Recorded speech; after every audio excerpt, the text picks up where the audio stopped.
Crossover. Oh, killer crossover. Just crossover. It just crossed him over nastily. Another victim to the crossovers. Cross him up and sit him down. Time for the crossover powered by Everlevel Concrete Repair in Omaha at everlevelconcrete.com. Matt, Josh, hi. Hi. How you doing? I'm sorry. I'm just laughing at Josh's thumbnail of me today. Oh, It's just it's simple.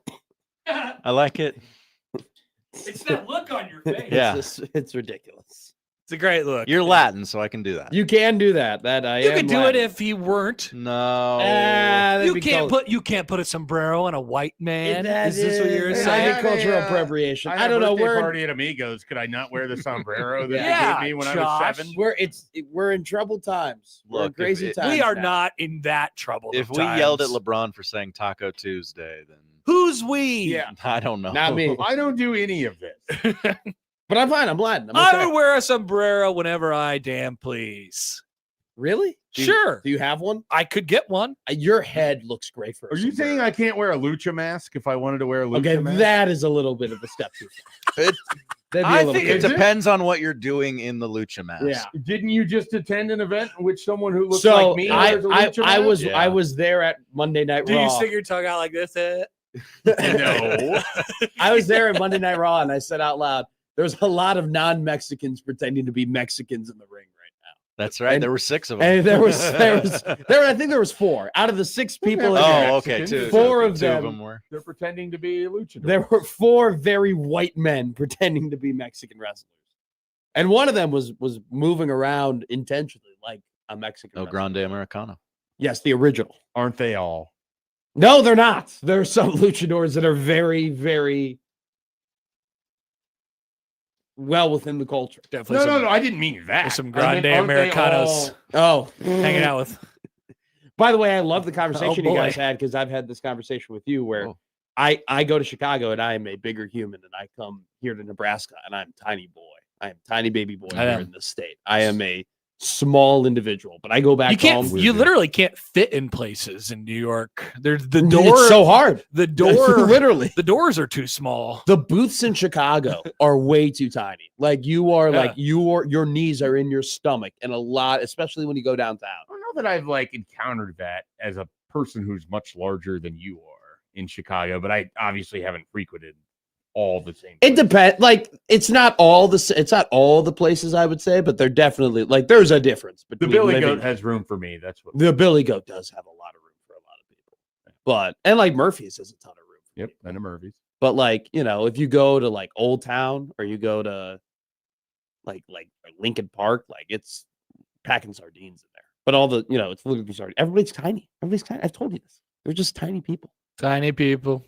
We doing the card game today? It's up to you guys. Let's I do have it. a digital deck of cards. I do not know how to. digital deck of cards. I don't know how this works. I have no idea how the card game works. Well, we Very draw a excited. card, and I have a question that's been written out corresponding to that card. Okay. And you answer the question, Okay. and then That's I kinda determine whether difficult for your me. answer is satisfactory or not. Okay. Basically. I love it. All right, let's go. Let's do it. This Here we go. is fun. Uh, A digital deck of cards. Wow, we've really changed. Well, Schaefer forgot his, I and forgot. Joey offered up a very different deck of cards. what would- deck of cards could Joey offer? Joey up? has a very much special. more likely to get us canceled than Yeah. me wearing a luchador. mask. Really? Whoa, Joey has a nudie deck? No. No, it's somehow Think worse. worse. Yeah. Whoa. How? Wait, what? Joey has a very special deck of cards. Okay. A lot of follow-up America questions. has There been are opposed to this so deck many of cards. follow-up questions.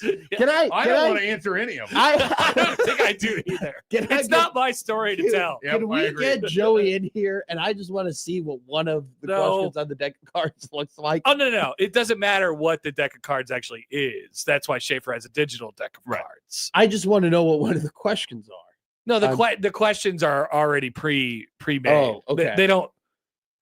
You see what I'm saying? I see what you're saying. Yeah. I The s- I- cards themselves, the physical cards, do not matter. Okay. But Okay. in this case, they would be noticeable. Okay. Okay. I don't Good to know. Josh is really thinking, I don't think I- you're going to get there. I really don't. It was a Okay. surprise. Okay. You will not get. By the way, I literally at one point was sitting down at Monday Night Raw and I chuckled. I audibly chuckled because I just thought horse running backwards in my head. It's that image, but it's that image with every other horse running forward. Then, well, the best part That's was the part of it. That You would know, absolutely get views. sometimes I have the best view. Like I see things that people can't hear or people can't see on our YouTube of Happer. And I don't think anybody caught it, but there was at one point where Connor put both hands on the desk and he was trying to imitate what it would look like with a horse running backwards. Like he was like, you like started to do it. And you're like, would it be that? And I lost it. And I don't know why when 4 white men wrestling as Mexicans were going, I thought of horse running backwards in my head. But I literally just went like that. It was great. I'm glad. It was so fun. All right. What is one of the questions? So all the suits are broken up into kind of different categories, and then the questions are reflected in the category. Diamonds is sort of a just sports generic category. Okay. So what sport, Matt McMaster, do you think you are most equipped to coach? Oh, hockey. I'd be a great hockey coach. Like an actual head coach? Yeah. I'd be. What kind of hockey coach? Ice hockey. Like what kind? What? Well, why? Wait, floor hockey? I mean, What level? Box hockey. High school. Actually, you can do the Nebraska PE hockey, which is people are on those floors. Yeah. Like I bet I could do that. High school hockey. I think. Okay. I think You could be a good high school head coach. Like Yeah. head coach. boys or girls. Yeah, I think boys hockey or girls hockey. I'd be a good high school head coach. I couldn't do kids. Happer? Baseball. Yeah. But I think you do very well as a basketball coach. Well, I could be a leader of men Yeah, and women. and women. So I don't know, but from a situational standpoint, I think probably baseball. Yeah. I would get lost in the situations. Would you opt for more a pitching coach or the manager? I think I'd be the manager. I could do the. You want to be the first base coach? Sure. I mean, that seems like a not very high Bench- stress I think job. any of but- us could be the bench coach for a Major League Baseball team. Now, without football, I needing could any maybe I qualifications. could just tell. There are some coaches that just like to take timeouts. You could be the timeout guy. We're not naming names. Could you be the get back coach? Can I be honest? I think I would do really well as the time management coordinator of a team. Seriously. Like if you, it's guys, it's Because just math. it's not that hard. It's if not- you've ever no. played any video game scenario Yeah. whatsoever. Like me Some and of these coaches, I think they just get too they're they- into the game. They like believe too much, I think, in their team. It's like, yeah, we could dig ourselves out of this. Don't Yeah. worry.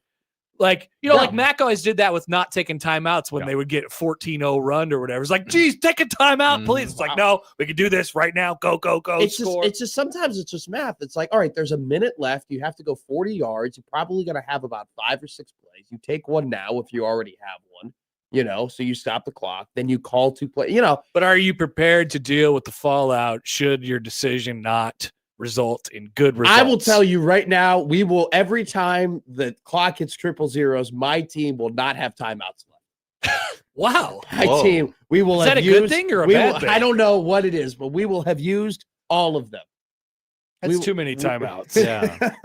I mean, your game times are going to run way Yeah, at a long. certain point, you got to think about pace of play here. Yeah, I got to think about the people at the bars. You're right. Exactly.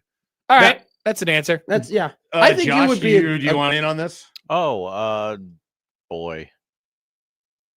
I think I could probably be best at like a deep bench coach in baseball. Deep bench coach. deep bench. You have a baseball sort of demeanor. I'll just sit there, even if you're Yeah. pissing me off. That's basically all that like 90s MLB managers Right. did. They just sat there and looked angry. Unless you were Lou Pinella and then you got up and you Yeah, were really That's how they got But even depicted in even movies. Lou at the anyway. very end became old. not sitting a Lou. not a Lou Bobby was- Cox Lou was type. old at the beginning. He maybe just sat more. That guy has always looked like he I was could see 70. Josh in like an old 1990s like coat that's way too big, sitting on Absolutely. a bench, with the big logo on the left. Wearing on the left stirrups. side. Well, what were Yeah. we watching?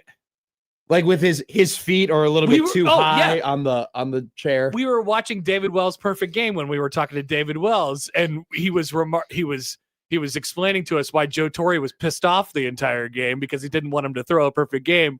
Like I'm thinking you and Joe Torre's shoes. You know, just sitting there. I see it right now. If Josh is in a Yankee uniform, I'm gonna wear Babe Ruth's cap out to the mountain. Yeah. The hell you are. Go ahead, see what happens. See if I do it. I think Happer would be a really, really good girls basketball coach. I could see you coaching your daughter one day and being really, really good with all of those people, even the parents too. What makes it different from boys basketball? Well, I'm going off of girl dad. You know, I'm just going off of you got a daughter. I could see, like, realistically, I could. That's see true. I don't know what she's gonna do though. Have you thought about it? Well, I mean, yeah, it crosses your mind. Like, Yeah. what are they gonna? I don't know if she's gonna be an athlete though. Good point. Theoretically, she could possess the capabilities to become an athlete. I feel like you could deal with quote unquote little league parents pretty well. Really well. Mm-hmm. Really, Just something in your demeanor. Yeah, I'm not gonna ruffle too many Disarming. feathers. It's what it is. Yeah, maybe you could deal with the guy at the Iowa Western spring game over the weekend who was sitting in the last row shouting at the top of his lungs, "Block to the whistle." Jeez. In the Iowa Western spring Hey, game. the guy just wants to win, Josh. And he's just a rando guy? I believe he was a parent. Okay. All right. All of your nicknames, you could drop the Mister on them. Yes. Mr. Yelly. Mr. Block to the whistle. Yeah. Basically, yeah, it could be that. All right. Okay, Mr. Block to the whistle. Sit down. All right, we have the Ace of Hearts. Okay. Hearts is it's predominantly Huskers related questions. Oh, no. Which Husker that participated in the 2025-26 sports year has the, and I don't know why I put this in quotes, best professional career? Oh. Well, like, are you talking about sport career? Because I think Cale Jacobson is going to make a lot of money. Sports Regardless. career. Okay. What the I hell? don't know. I think Cale's, That's not where I thought this was going to go. I think but Cale's just a winner. You know, I think whatever Cale does professionally, he's going to kill it. do you have any inkling as to what he might do professionally? You know what? He could be a coach for sure. I think Cale will be a basketball coach one day if he wants to be.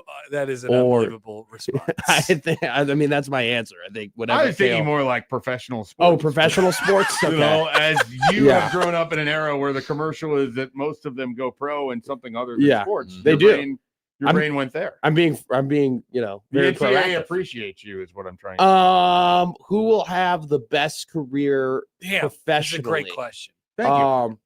Some of these are really good. Some of these are terrible. And none of them are as good as the Fred Hoiberg coma question. I So think that's it would probably have to be EJ. Probably have to be Emmett. I don't really, maybe Pritchett, because he could How about end up being drafted pretty high. Carson Yassa? Yeah, I mean, that's a possibility. That's one. I mean, if you wanted to, you could. I'm assuming Harper Murray would have a strong professional volleyball career. I just don't know what that looks like and how much interest there is in it. That's probably why the best is in quotes. Yeah. It wouldn't shock me if Sanford has a decent career shooting threes for a team in the NBA. Is that better than what Emmett Johnson's career is, a third down running back? I don't know. Pritchett's an interesting one. I think he has to have a really good year this year, though. I think that I would probably go EJ, but I would consider a vote towards Pritchett. I would go really deep and go with the Drew Grigo and his monster outbreak. Maybe that becomes a thing. Or Jeter Worthley. Yeah, I was that's thinking one of the arms like Connor. Connor's still thinking.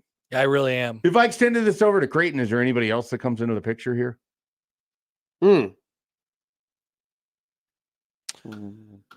That's what I was thinking. No. Is there anybody from the basketball team from this past year that would potentially have a better career? No.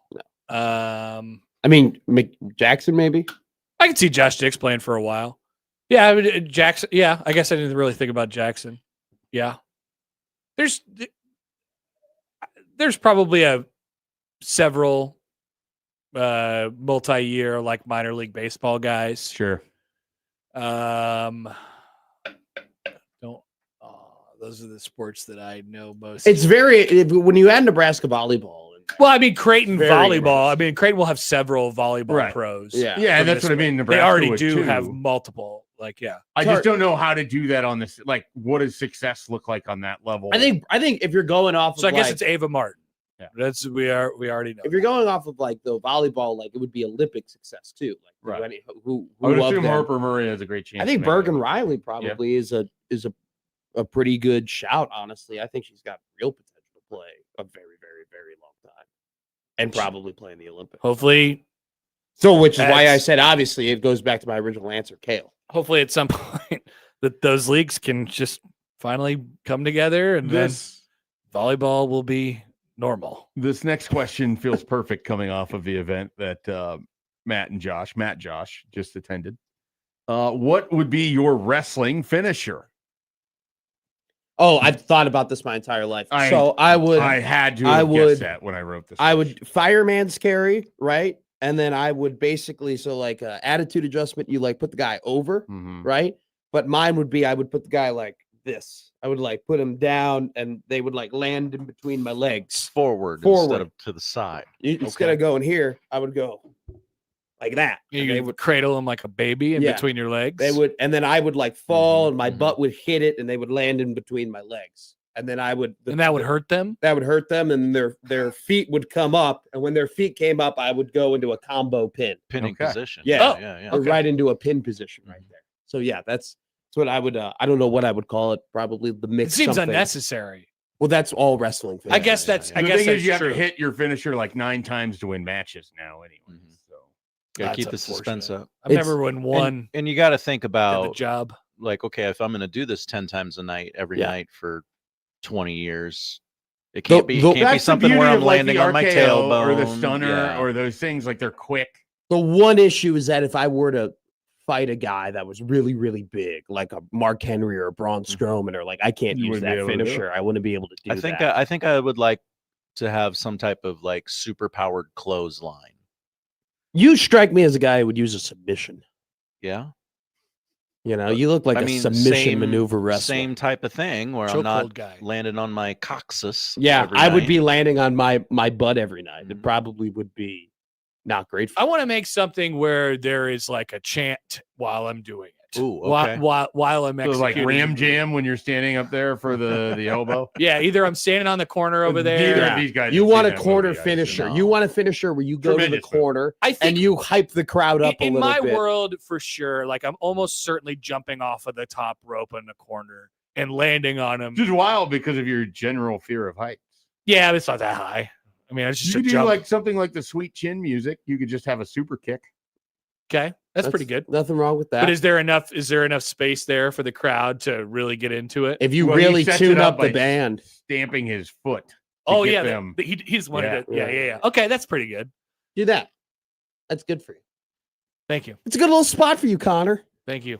You're a B plus. I always liked the guys. Yeah, they go off the ropes to gain speed, Yeah. and then they friggin' just basically tackle. They spear them. Spear 'em, You, yeah. you. I think you're a spear man. Yeah. I look at you and be like, guys who typically are bold. But it and has to be spears. hit well. Otherwise, You got it to just spear doesn't- safely and Yeah. and carefully. Yeah. Yes. And- but everyone's Like, kind of sometimes got. a Braun Breaker spear looks amazing. Yeah. Sometimes it looks terrible. Now you can make a spear unique. Like everyone, like Edge does kind of like a running spear, right? Where he Yeah. doesn't really get off the ground. And Roman Reigns goes like a Superman spear where he like fully is like he is Like, oh, he like is flies he at is him. parallel to the ground. Braun Breaker does a spear where he just sometimes he just hits his What if shoulder I into a flew- guy's stomach. What if I flew at him like a kind of like a flying squirrel? You know, You like, came in like on an straight up- angle, Uh-huh. straight yeah, up like this, yeah, and I just Yeah. took him down. yeah. That is a great finisher name, the Flying This is Squirrel. the flying squirrel. I think that'd be great. You got to make the spear And then your people own. would abbreviate it to hit the TFS. TFS, Uh-huh. TFS. All they want me to do is flying squirrel people. Yeah. I do it 6 times a night. Your name is the Acorn or something like that. Yeah. This is great. I love it. We're building you a whole backstory. There we Give go. me It's another good. 5 minutes. I like it. All right, next question. Okay. Which zone hosts? I guess I have hosts. We can include producers in here if we want to. But which zone host's favorite pro sports team has the best chance for a title in 2026? This can be any of the sports. John. You think it's John with the Rams? Yeah. I think that you and John as Cubs fans have probably about the same chance. No, I don't know. Oh no! I How don't- could you say that about No, my no, Cubs? First off, no. They're the I'm, lovable losers. I watched the game yesterday. It was awesome. I had a great time. Them walking off. Somebody the in fence. this room's baseball team has the best record in the sport, but whatever. Hi. How It you could be guys doing? Josh's Barves. It's the Rams. Do you understand how good the Rams are? The Rams are awesome. The Rams are very, very. Yeah, Are the very Rams good better football- than last year? Yes. they're Yes. They're They got Trent McDuffie. They re-signed the That whole makes them the better? entire secondary. They They got got Ty a really Simpson. good. Matt, say after me. Does Matthew Matt Stafford has a stayed neck? healthy for all Yes. the games. Yes. Their offensive line Yes. got older and maybe worse. They got Kyron Williams and Blake Corum. They added Max Clare from Ohio State. Their 13 personnel is only Blake going to get Corum better. got hurt and their running game went in the tank. They are. I'm not totally convinced that they're better. Great. They're a I- great football team. I think mean, their they're year good. was last year. That's why I think the Yeah. Rams is the false answer on Mm. this. I think I Josh think is. I forgot about that. You're a Braves fan, so admittedly that was a mistake. on He's my also a part. Titans Yeah, fan. but- Could you have been talking no. about that? So basically, no Panthers, no Vikings, no Titans, no Royals, no Guardians, no I'm Bears. afraid not. No Bears. No No Bulls. no I have no idea about the Panthers. Blackhawks. No Hawks. No Josh Northwestern Peterson Wildcats. claims the Lakers, but I see no pathway in which they beat the. And by He the way, also that doesn't- claims the Red Sox, Mariners, and Royals. No, and no. and Red Wings. So Yeah. say no Yeah, again. no. He's got nothing. A lot of teams for that guy. Yeah, interesting. So I think it's the Cubs or the Braves, basically. Wow. I Cubs, Braves, Rams. Those three. Cubs. Thank you. Just wanna be in the uh, conversation. if I were Nick Graham, I would walk into this room right now and I would say, "What about my F1 man?" What about my Lando Norris? Which, by the way, no, What's he's his not. F1 He's team? not. He's Is it doing. McLaren. He's Is he a McLaren. They're doing terrible. They're not going to win. Yeah. No, Oh, it's going to be no. Mercedes. I So didn't know that. Wow. That's. Oh, that's. you're a NASCAR guy. Do you want Joe Gibbs, which you know from NASCAR, on here? I do. I first off, I understood that Joe Gibbs goes to the Redskins. Point me. We were talking about JGR racing. Okay. Yes.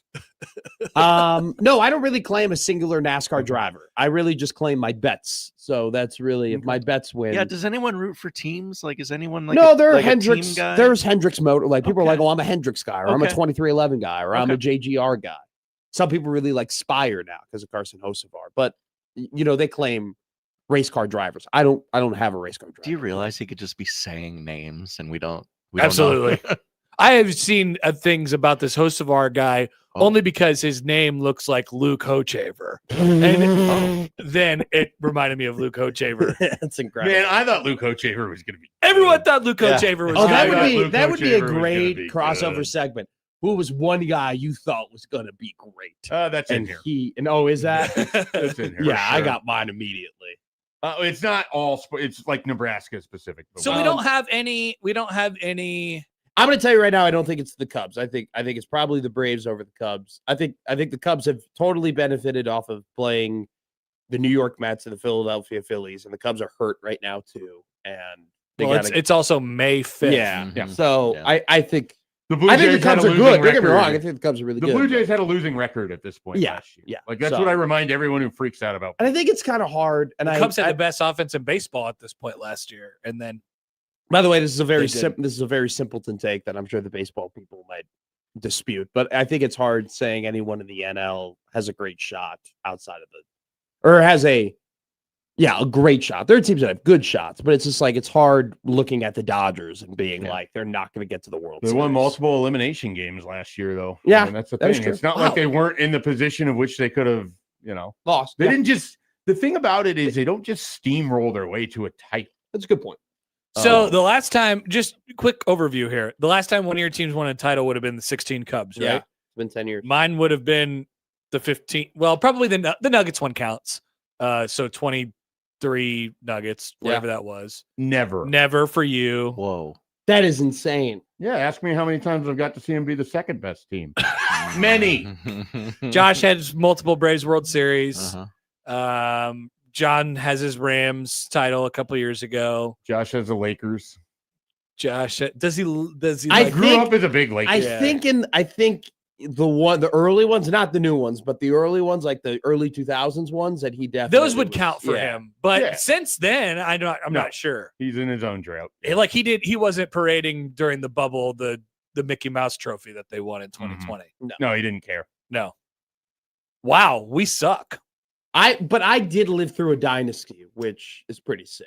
Which is the Hawks won 3 cups in 5 years. Oh, okay. Yeah. Like that was. I was gonna say you definitely missed the Bulls. John. Yeah, no. I was like, really? I mean, the Like Black you were 4 negative years old. the Blackhawks won 3 titles in 5 years. It was awesome. Like that was sick. Are they And bad now? They've been bad. They've been Okay. bad for close to a decade. Last time they really were that good was 2016, and they got swept in the first round. And then they like made the BS playoffs in the bubble, and then they got promptly killed by the Vegas Golden Knights. I do have 4 national championship rings. Josh has Iowa also Western. literally been on teams that have won. Yeah, that is. We got one more before we call it across. I won a conference championship last year. We can do That's one right, more. Yeah. I did buy every time a Nebraska team won something when I went to school there, I bought a shirt. So I have a softball Big Ten conference champion shirt, and I have a bowling national championship. shirt. Really? Yeah. How many shirts do you have? 2. It was those 2. It was the Big Dang, Ten man. conference championship, and it was a bowling national title. It was the dark days. They did not go to a bowl game the 4 years I went to school. Well, there. that's not surprising. They didn't go to What a do you bowl game mean? for like 10 years. I know, but still, that's crazy to say when you say to somebody who went to school there earlier than much earlier. I guess it didn't seem. Imagine telling somebody who went to school in the 90s that there was going to be a full graduating class of Nebraska students who never saw their team go to a bowl game. Yeah, but there was many. I mean, there was a couple of classes. Yeah. I mean, they didn't go to a bowl between 2016 and 2023. Yeah. So there was 17, but yeah, because I went to the Music City Bowl in 2017. So you said That was the 20 end of the yeah. 2016 Yeah. season. Yeah. End of the 2023. I know, but still, End of the that's- 2024 season. That's 4 graduating classes that did not have a bowl appearance. That's not that much. That is a lot. That's 4. That's a You know whole- how many 4 is? That's our last question. It's almost 5. That's our last- Okay, last one. What athletic talent do you wish you could be average at? What would an average golfer look like? I was going to say, I think I have achieved average golf. That's what I mean. So yeah. like you, I think I'm wouldn't- good. Like I think I'm borderline close to average by shooting in the low 90s. Yeah. I would say basketball.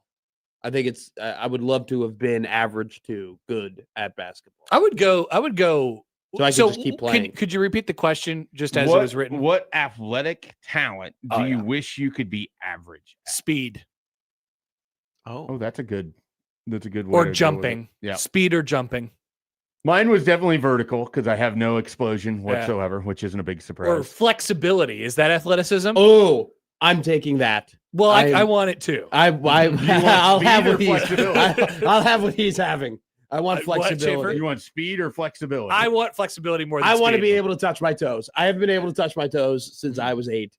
It is embarrassing every time I go to the doctor. That's incredible. I can't touch my toes. So What do you mean? How I can you physically- not? Physically- no speed, no explosion, blessed with tons of flexibility. You can get there. You're not. You're pretty close, dude. Just Yeah. reach a little You more. made it seem like you were way further away. Than that. as I can go. No, it's not. You can go further. No, I'm done. This is it. Hmm. Look, I have bad shoulders too, so it's like Yeah, see, that's the one for me. The arm flexion. Yeah. way better. I mean, I used to be able to put my palm on the ground while doing that. I can't do it. I got bad hammies, you know. Oh yeah. I'm Those are just gonna bad. get worse. My body's beaten up. You know, if I could just get 100-point restoration, that would be great. Oh. You know, if I could just get a full reset. Do you want to be average on restoration? Yes, You like wanna I get- would just like to be able to be like, Want to get a hey, detail? yeah, I would like to get the carpets vacuumed. You know, that's kind of what I want. Hmm. I just want to be healthy again. What? That's what they do when they detail the car. They take the little vacuum and they, you Oh, know, yeah. they get No, they get they to the do. bottom of stuff. They do all right. They get to the bottom of it. All right, that's the crossover. Okay. Powered by Everlevel Concrete Repair in Omaha at everlevelconcrete.com. It is Matt coming up next.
I need your help.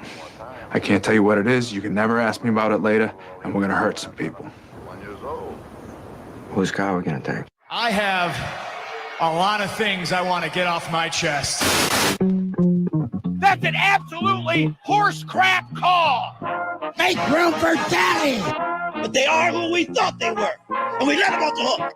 Chicago is.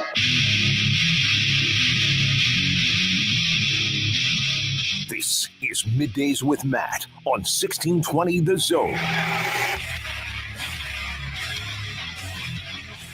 Middays Matt live and rolling here on the 1620 The Zone Radio Network. Matt McMaster, as always, joined by Josh Odson. Josh, how are you? Doing great. How are you? Great. Phenomenal. Gloomier day. Still not. Yeah, wish the sun was out. Yeah, but we had a lot of sun. You know, I didn't mind a bit of the breeze today. Yeah. Especially too, considering the fact that my air conditioning is not working in my car. Oh, yeah, okay. You know, so that hasn't been great or ideal. So we got to figure that out. But like, I'm already at the point where I already had an unexpected bill that I'm paying. So I'm paying that bill. And then it's like my next unexpected bill will be, all right, I got to fix this air conditioning. That will not be for a little bit. Good thing you correctly bet the Kentucky Derby. Yes, but that went toward me buying a Danhausen shirt yesterday. That's what that went toward. Had to take out a small mortgage for it. You literally. Man, talk about having to give up an arm and a leg to buy some things. I was sitting next to a guy. He bought the Nebraska WWE Championship belt. Okay. Oh, yeah. Okay. Awesome looking belt. Mhm. Guy, I mean, he opened it up for me. He let me hold it and everything like that. Yeah, I held his belt. You know, he was like, "You want to hold it?" I was like, "Yeah, sure." You want to hold my You belt? want to hold my belt? I've held it. The Rock has held every title except that one. Can I hold your title, Cody? Do you remember when they did that? One of the most awkward segments I've ever seen in my entire life. And then Cody goes, "You can hold mine, but only if I hold yours." It's like, what are we doing, guys? A little belt swapping. Anyway, I was like, "Whoa, man, this is awesome!" And this is how you know the guy is proud of it, because he went ahead and told me straight up how much it cost him. Okay, $5 $6. It was $600. I go, whoa. I'm like, that's like my rent. That's a lot for a belt, for a championship belt that, you know, you'll just present it. It was crazy, insane. They were giving away like mystery boxes though for $40, a mystery bag. Whoa. And it was just I didn't see that. It was 4 t-shirts. So I was like, oh, I'll take it. They go, they're all medium. And I'm like, oh, I'm not going to buy a bunch of shirts that I can't fit into. Mhm. So, you know, the pro wrestling is a family and friends event, and you went with family. You went with your child. Yeah. He loved it. So Yeah. that's great. Good for you. Good It's for fun to him. watch it through his eyes. You know, me, I don't have children to watch through their eyes. I'm just watching it with my own eyes, and my own eyes are telling me that was terrible yesterday. That was awful. That was not fun. Schaefer was like, "What was the match? What was the big match?" And I go, "Schaefer, that's a great question." Yeah. There was a lot of wrestling last night. I don't know that any of it. The only thing I remember was Montez Ford jumping over the turnbuckle. That was like the only cool part. And that was pretty what a sick. talent. God, he's so talented. He's going to be such a good world champion. Anyway, yeah. So that event happened. By the way, and this is the last we'll talk about it. When did Monday Night Raw become 2 hours and 15 minutes? When it moved to Netflix? Yeah, but like, we have a little decorum here, you know? Go 2 or 2.5. Yes. Well, 2.5, 240, 215. You know, I went down to go and get my last beer and a hot dog at 8:30. I'm like, we're halfway through the show. This is a really good good point to go ahead and like get the beer, get the hot dog, call it a day. They were like, no, we're closed. Last call was at 8:30, and I was down there at 8:32. Absolutely ridiculous. Rough. Could not believe it. We have a lot more to talk about, though. The College Sports Commission. CSC. What's happening, dog? What's going on? I want my decisions. Yeah, don't they have to have a decision in X number of days? So Ross Dellinger, great writer, wrote in one of his articles that it would be a 5-day process. Yeah. I assume that's 5 business days. Oh, that's a good point. I wasn't really thinking of business days. You didn't become a judge to work weekends. So it's one of those things where it's like we are waiting on the decision to find out when or if Nebraska's deals to 18 football players are going to go through. Now, it has been drawn out, and I want to give credit where credit is due. Sean Callahan has done a really good job on Husker Online, kind of drawing out the fact that eyeball emoji. If the CSC were to deny this, or if the arbitration case were not to go in the favor of Nebraska, there would be means within the state that could allow these deals to go through. And so there is the conversation to be had of, is it that big of a deal if these things might go through anyway on a state level? And then what does that mean? Like, that seems like a whole other bag of worms, though, that you have to open up if the state is able to, surpass, blow by this decision from the arbitration case. So there could be a lot more to be had here when it comes to this decision and what is going to happen. And I want to make it very clear, this is a case, and we've detailed it, that affects more than just Nebraska, because what Nebraska is doing, a lot of teams are doing when it comes to paying their players and the mean and vessel they're using to do that. So we are on, I don't want to say we're on pins and needles, but we're on College Sport Commission watch, if you will. We are also woke up today to hear some very interesting news. Nebraska Volleyball, in their quest to never play at the Bob Devaney Sports Center ever again, to never play on the John Cook court at the, all that stuff, they are going to Dallas, to the AT&T Stadium, where Gerald World, they might break the Memorial Stadium record.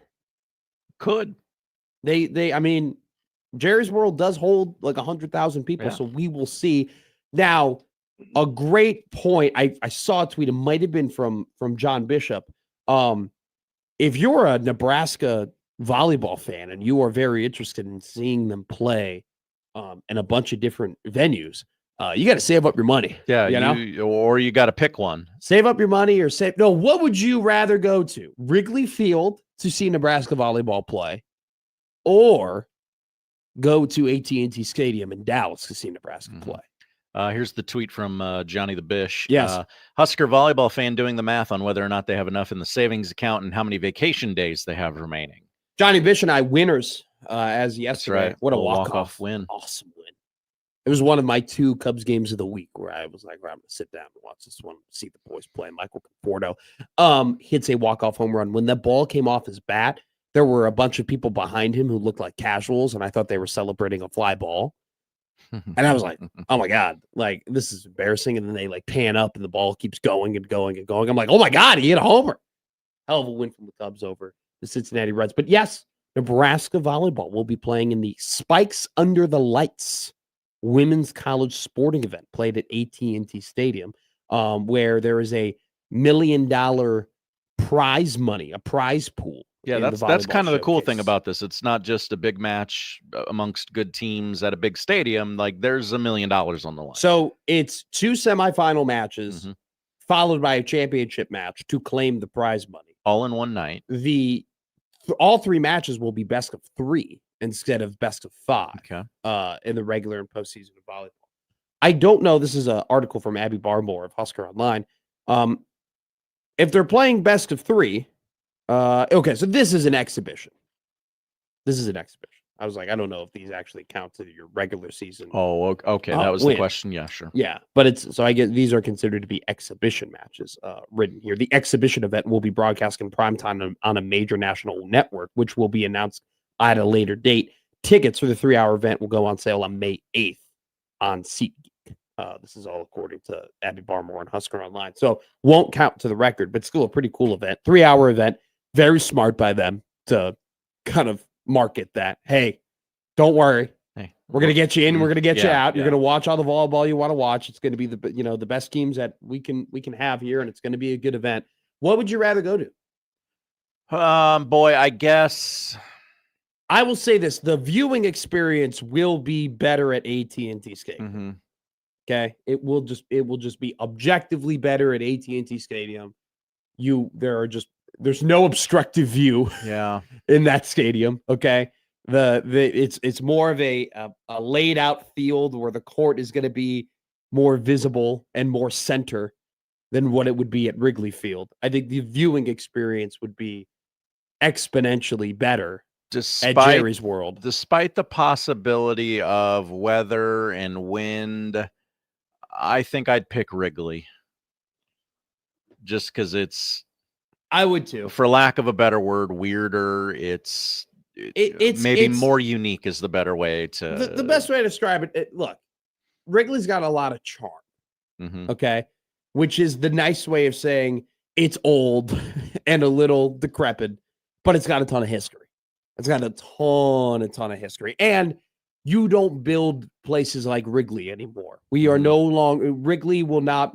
We're never going to be like, oh, I want to build a place like Wrigley Field. We all build everything the same now, and it looks like SoFi Stadium. And so it's very singular. It's very unique. There isn't another place really like it. I feel like that's the one that Nebraska fans are going to pick, and they're going to take it over, and it'll be more of a. I'm going to tell you. Hey, let's rip a few beers and watch some volleyball. Like, let's go. For Husker fans who haven't been to Wrigleyville. Okay. Or the ones who maybe haven't been in a long time. Wrigley has changed, and Wrigley is for you. Wrigley is a Husker fan paradise. It is lines of bars and live music and a ton of beer and really fun drinks and plenty of places to eat, good grub. There's just a lot of different things you can now do in the Wrigleyville area. And then you're right there next to the stadium, or to the field rather. Like, it is. Husker fans are going to love Wrigleyville. Husker fans are going to really, really enjoy it. So I agree with you. I think Husker fans are more likely to go to the Wrigley Field event. But very interesting. Nebraska going to play in this exhibition $1 million prize under the lights event at AT&T Stadium. So once again, growing the game. It's all. I mean, Nebraska volleyball has just become way more than just wins and losses at this point. It's become way more than just having a winning program. They've gotten to the point where they are a winning program, and it's expected that they are going to be at the very end when it comes to competing for a national title year in and year out. And they've elevated themselves to not only being that type of a program, but also being the type of the program that has put themselves at the front of the chair of being a pioneer of the sport. And any record, that gets broken, or any groundbreaking thing that happens within volleyball, Nebraska volleyball, and rightfully so, because of its fan base and its following, is at the front of it. And so if you're going to do any sort of special volleyball event, you have to include Nebraska. Like if you are like, hey, I have an idea for this unique volleyball event where we're going to play volleyball on a helicarrier, or we're going to play it in this venue, or we're going to go to a venue that hasn't been used before for a volleyball game, you have to include the University of Nebraska, because no one else has a following like they have a following. No one else has the fan base that is going to travel as much as you want to do some numbies, invite the big red. You have to, literally. Like, you just have to do it. I don't know if you were to remove Nebraska from that volleyball event, in Wrigley Field, how well would it do? I don't think it would do all that great. I mean, if you did Wisconsin, it would do pretty well. I think it all depends on who you invite, but it infinitely improves by the presence of Nebraska. And that's a credit to everybody who's helped build that program, helped to get it to the place where it's at, coaches and players included. So congratulations to Nebraska volleyball being able to play another cool event. And hey, $1 million prize money, man. That's how you get recruits, by the way. Like, yeah, doing cool things is, going to give you an edge. And you're going to play Texas, SMU, and Penn State in Florida, like pretty damn good programs there. So it's a very cool event. And it's a very cool opportunity for Nebraska volleyball to continue to push not only the brand, you promote yourself through doing these things, but also pushing the sport as well. So we'll put it there. We'll also talk about more Husker sports today. I think I kind of forced my baby back bitches to potentially be correct. Oh, no. Because USC did do a segment on the buyout yesterday. Oh no. But I do want to, and I've been kind of holding this off, because it's just we've had so many other things that are going on, and there were present sport events happening to the point where I'm like, all right, I can talk about this whenever I really want to talk about this throughout the off season, and we could have an educated discussion about it. I want to talk about the schedule of Nebraska football, and in particular, when Matt Rule went on Ravi and Damon's show on Herd at Sports, and said, I'm a little tired of people talking about the schedule. I'm tired of hearing about how tough the schedule is going to be. And I understand it completely from his perspective, if I'm being honest.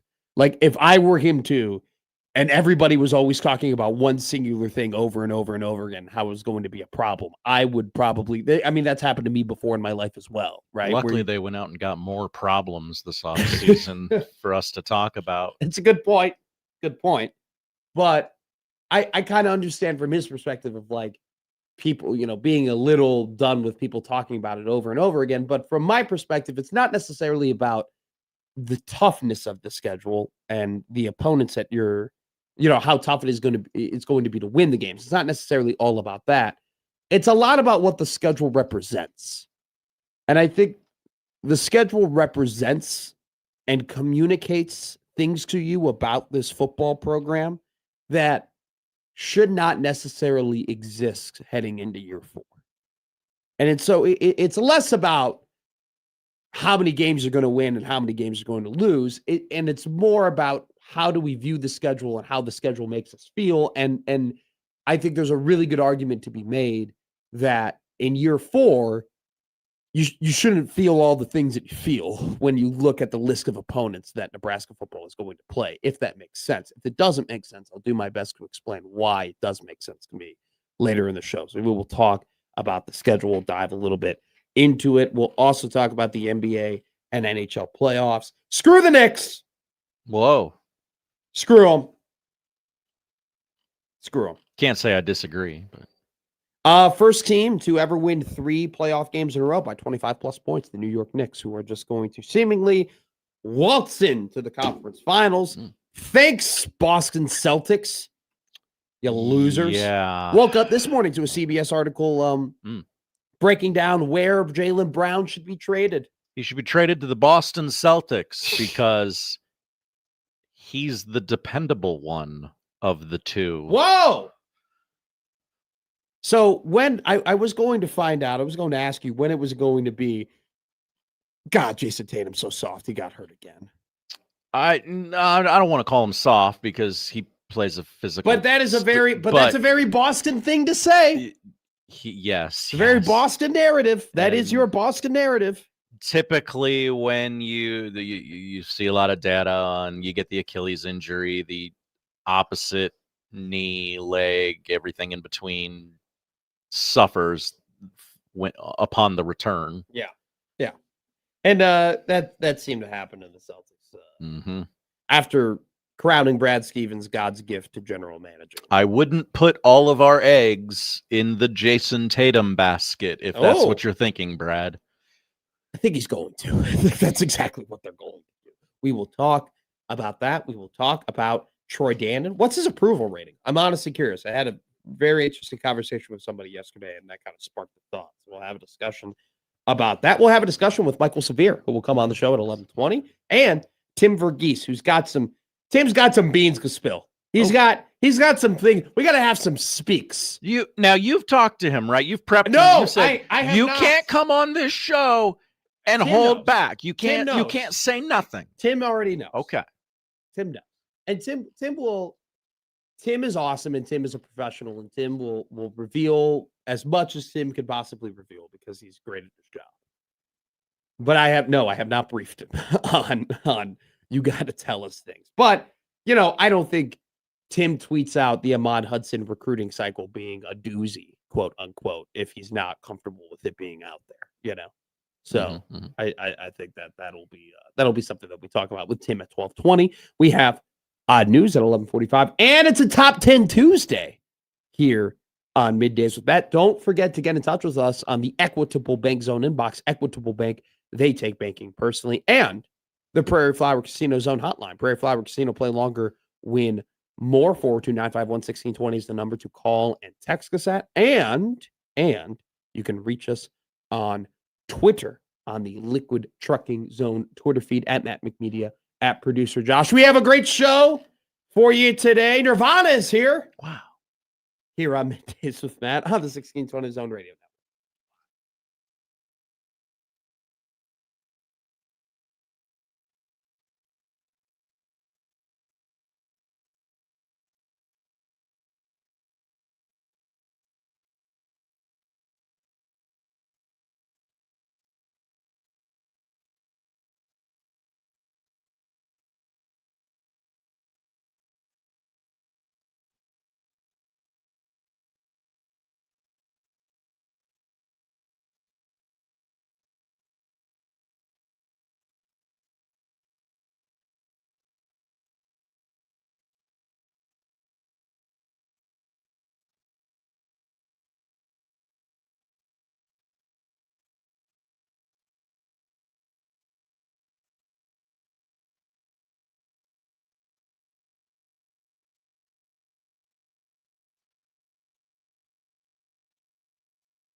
Now, back to Middays with Matt on 1620 The Zone.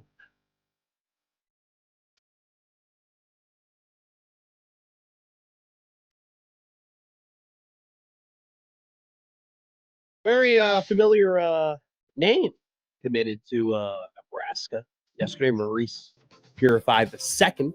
Everybody remembers Maurice Purify, the former Nebraska Cornhusker. His son committed to Nebraska yesterday. A late addition, a 6'4", 170 pounds is what he listed at. Played at Westside last year. Saw him play. I guess I covered one Westside game last year. Impressive player. Was committed to Washington State. Decommitted in late September, and a late addition to the 2026 Nebraska recruiting class. I know a lot of people very, very happy to see Nebraska continuing that legacy and to see them getting more in-state commitments, because I know that has been a big I don't want to say, how do I put this correctly? It's just been a talking point amongst people. The fact that Nebraska, especially in this 2026 recruiting class, you had so many guys from the class of 2026 here in Omaha and Lincoln and just around everywhere in the state who went to other Power 5 teams, right? And who didn't necessarily go to Nebraska. And I know that was a lot of people were not very happy about that and not very happy about, the hit in-state recruiting has kind of taken a little bit from Nebraska. Now, it was a numbers thing as well. Like, it was kind of explained, look, they took a lot of guys in the previous classes, and so this class had to be smaller in 2026. So they had to be more selective. And I think that was part of the reason in-state recruiting took a bit of a hit. But still, Maurice Purify II, a great article by Brian Munson on Husker Online detailing the entire process and everything that went into it. So congratulations to him. Congratulations to his family. Congratulations to Westside having another player go play Power 5 D1 football. It's always an accomplishment. So, yeah, congratulations to everybody involved there. Let's continue to talk about the Nebraska Corn Huskers. So Matt Rule was on Herd at Sports. This was it last week, that interview? I think it was last week, that interview. Time is a flat circle, but yes, I believe you're correct. 53-minute interview. Had a lot of things to say. It was a very wide-ranging conversation. And one of the things that he said that got picked up and not aggregated, but it got picked up and it got thrown around social media was his comments being like, the schedule. Like I'm a little tired about hearing about the schedule and how tough the schedule is. And I said in the rundown, I get it. Like I kind of understand. Like it's almost as if I've had my parents tell me before, hey, this is going to be an issue in a cycle. You got to clean this up. This is going to be a problem. This is going to be a problem. You got to worry about this. Hey, you got to be aware of this. And over time, you're like, I know I have to be worried about it. I understand that this is something I have to get done. I will get it done. I will figure it out. And so I understand a little bit from his perspective of like, I get it, guys. I know better than anybody. We are playing Oregon, Indiana, Ohio State, Washington, Illinois, Iowa, Maryland, Michigan State, Rutgers. I know who we're playing. I get it, right? Which, by the way, I think this is probably the earliest I've known all the opponents for Nebraska football in terms of just having them off the top of my head. I don't know the order. I know they play Michigan State and Maryland before they play any of the tough teams. I do know that, and then Rutgers a little bit later in the year. But we'll get there. We don't have to be there yet. That's more of a July thing. In July is when you got to know what games and what dates. But anyway, I understand him being like, I get it. We're going to play a tough schedule. But my thing about this isn't necessarily how tough the schedule is going to be. And it's not necessarily about predicting wins and losses. My thing about the schedule is what does the schedule represent, right? Like, why does the schedule make me feel the way that I feel? And should it make me feel that way, right? Heading into year 4 of this era. And I think you can kind of break the schedule down into 3 parts, okay? I think the first part is the Indiana game. right? And you look at Indiana, and I don't blame anybody. And this isn't just a Nebraska thing. If you are a fan of a team that has not had as much success as you have hoped for your team to have, I think you immediately look at Indiana and go, that should be us. Like, why them? And I think in particular, the way that Indiana has gone about things and done things and how they've been successful is very similar to the reasons as to why you hired Matt Rule. You hired Matt Rule because he's turned around programs before. You hired Matt Rule because he's taken guys who weren't necessarily 5-star blue chip prospects and he's developed them into NFL draft picks.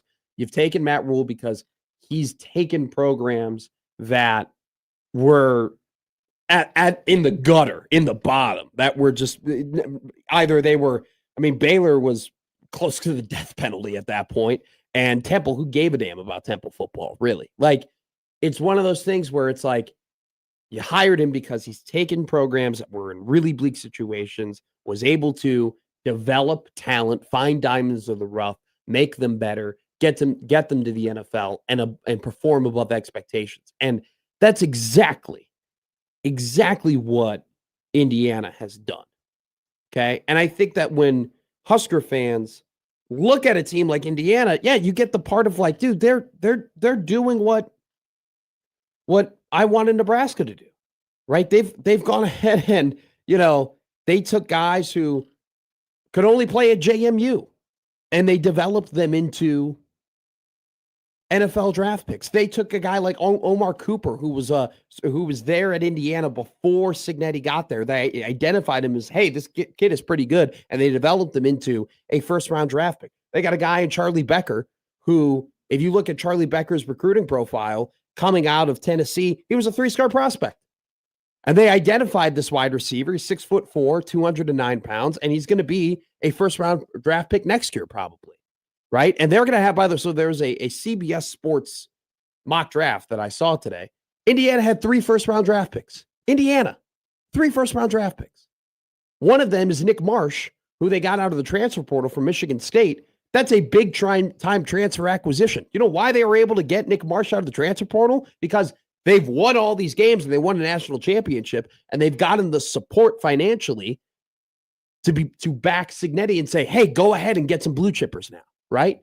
So I think Nebraska fans look at the Indiana game and they're like, number one, that's going to be a really tough game. Last time we played these guys, we got our butts whooped. But secondly, everything that Cignetti has done, Nebraska hired Matt Rule hoping they would do something similar, developing that talent, and taking a program that had been nowhere near the top of college football in recent history and getting them into that conversation. So I think that has nothing to do with a lot of like the wins and the loss in the actual game. It just has something to do with the fact that you look at Indiana and be like, why not us? And then you look at the Oregon and Ohio State game and look, I'm not saying that in year 4, the Oregon and Ohio State game should be games that you win or games that you go, all right, hell yeah. Like, that's what we're going to go and do. Like, this is the year we're going to go and do it, and we can go and we can beat them, right? But how much different do you feel about the Oregon-Ohio State game in year 4 than you would in year 1? I feel like we dread those games 4 seasons later like we would when Matt Rule first got here. And that's a sticking point for me. That's a problem for me. You shouldn't be approaching those games with the same dread and the same despair after 3 seasons. There are areas of improvement on this team, but that is not one of them. No.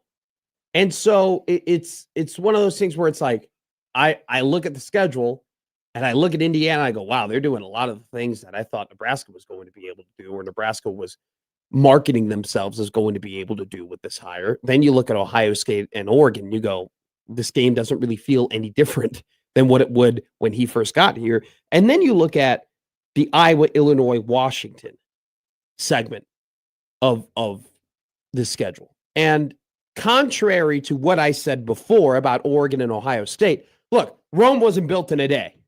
Okay. It takes for most programs, and I think Indiana's is probably the exception to all of it. For a lot of programs, it takes a lot of building up to eventually get to the point where it's like, all right, you can consistently beat and compete against Oregon and Ohio State. Hell, James Franklin wasn't able to do it at Penn State, right? Yeah, I mean, I think they've shown that incremental progress is the way they're going to do this. Yes. They're not going to make big sweeping one-off season and they're 10-2 type changes at Nebraska. But Iowa, Washington, and Illinois, right? Those are programs where they're just good. Yeah. Right? They're just good. And heading into year 4, you shouldn't be looking at those games and being like, man, they might go 0-3. That's right? The kicker. There should be more confidence there. There should be, hey, these are the types of teams we can beat. These are the types of teams we can compete against. I would go a step further and say Washington, Illinois, Iowa, that's kind of the tier of teams Nebraska should be in, right? Illinois has had some really good seasons under Brett Bielema, has been in those college football playoff discussions. Washington went to a national championship a couple of years ago, and Iowa's Iowa. Like, that's the thing. Like, the breaking down of the schedule to me is it's not necessarily all about like what the wins are going to be and what the losses are going to be. And it's more about how the schedule makes me feel and how I react to those games. And I react to those games in a way that I feel like I shouldn't necessarily be reacting to in year 4. After 3 years, almost a full recruiting cycle, 3 years of having the transfer portal, you shouldn't head into a season against Iowa, Washington, and Illinois being like, damn, that's tough. Nebraska should be at the point where you're like, hell yeah, we can beat those teams. Like, those are quality teams, but we could beat them. We could get them. Like, it depends on where we're playing. I'm not saying that we should be heading into a season being like, hell yeah, we're gonna kill Ohio State and Oregon. I'm not saying that, but we're approaching this game in 2026 like we would be approaching this game in 2023, as if they're automatic, don't talk about them blowouts. That's not good. That's not great. And Indiana just comes from a point of, I'll just call it, maybe jealousy, right? Or envy.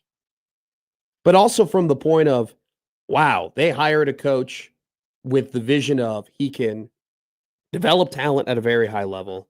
He can win, and he's turned around programs in the past.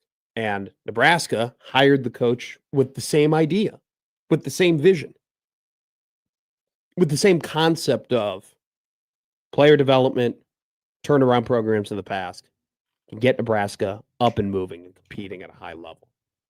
So it's one thing to be like, oh, they're going to go 5-7. It's, well, they're going to go 6-6. And, oh, the buyout's going to be really big or everything like that. You want to approach it that way, approach it that way. I'm just looking at the games and I'm like, I shouldn't be feeling this way. And I'm not saying that I should be feeling the way of they're going to kick all their asses and they're going to go 12-0. But for, the 4th year into a program, you should be feeling a little bit better about the Iowa, Washington, Illinois games. If I'm doing the math on it, they probably need to take 2 of those against Illinois, Washington, and Iowa. And I'm not saying it can't happen. I'm not saying it won't happen. I'm just here on May 5th. I'm like, ooh, yikes. I will say this, and I don't think it gets brought up enough, so I will do it. Nebraska football, before Matt Rule and even under Matt Rule, had a beating the opponents or losing to opponents who quote unquote should beat and a close game problem. That was always the issue with Scott. Like, that was the thing with Frost, where it wasn't necessarily all about like, oh, they couldn't get over the hump. They couldn't even get to the hump. Like they couldn't even beat the teams they should beat or they were favored against, or handle that business to even get to the point where you reach the hump to where you're beating very, very good teams. Credit to the team last year, outside of Minnesota, they beat the teams they should have beaten. Right? They should have beaten Northwestern. They should have beaten UCLA. They were favorites against Cincinnati. They were favorites against Michigan State. They handled business in their 2 non-con games, right? They got done what they needed to get done. And they won some very close games. That Maryland game, man, like I think it gets lost in the shuffle because of how the season ended. But that Maryland game, that was one hell of a comeback, and that was gutsy, and that was an impressive win. And that Northwestern game and that Michigan State game, really, those are two games where I did overtime or big red overreaction for those games. I remember sitting in the studio being like, oh no, oh no, they're going to blow this. They're going to lose this game. This is going to be tough. I remember during the Michigan State game, Gary texted me and was like, are you ready? like, are you prepared? Like he was looking out for me because, you know, I was pretty. This thing's going to turn. Dude, because I think that was my first like P5 BROR. And he was like, dude, this might get ugly and that show might get ugly. Are you going to be ready for it? You know? And like, they ended up winning that game. And that Northwestern game could have gone sour and they ended up winning that game. And the Maryland game could have gone sour and they won that game. So what I'm trying to give them credit for is we approached the Michigan State games and the Maryland games and Rutgers games even as being like, I don't know. You know, they could have a stinker. They could drop that one. And I'm a little bit more confident that they'll handle business in those games because that's what they did last season. And they won close games last season. And they got over that hump. Got to start taking games. Got to start taking games you haven't been able to take the last decade. Has Nebraska football under Matt Rule beaten a team that they were less talented than? Nothing comes to mind. Have they beaten a team that straight up had more talent than them and they just went ahead and it was their day and they found a way to outcoach them and they found a way to outgrind them and they found a way to out everything them? Have they beaten a team that objectively had more stars and more speed and everything like that? I don't think they have. I don't think so. And that's concerning. That's concerning. You know, you see it not every Saturday, but a lot of Saturdays you watch the games and you're just like, wow, how did that team do that? Like, how did they beat that team? That's my thing, Josh. Like, I see teams wander their way through the dark and upset someone once a decade. Like that's my problem that I've had. Like, I've seen all of these teams just be like, oh yeah, massive upset. It just happens. And I'm like, it hasn't happened in Nebraska. It's kind of like for a lack of effort since the CFP era, they've played 36 ranked teams. They've only won 2 of them. They haven't been even able to stumble into an upset or into a very, very big win that you didn't expect them to have. They were close. They were close.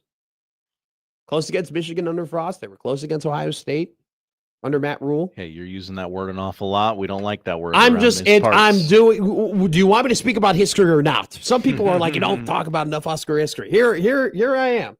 Don't say close. So we'll talk about Michael Severe. That's a good question for Michael. He would know. He would. I don't think they have. I really don't think that Nebraska football under Matt Rule has beaten somebody objectively more talented than them. The one that I can think of is the Illinois game all the way back in 23. But even that Illinois team wasn't. I mean, they're a lot better program now than they were then, and they weren't a terrible program then either. But they're better now than they are then. So we'll see. We'll talk to Michael Severe all about it. Coming up next here on the 1620 Zone Radio Network.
Now back to Middays with Matt on 1620 The Zone.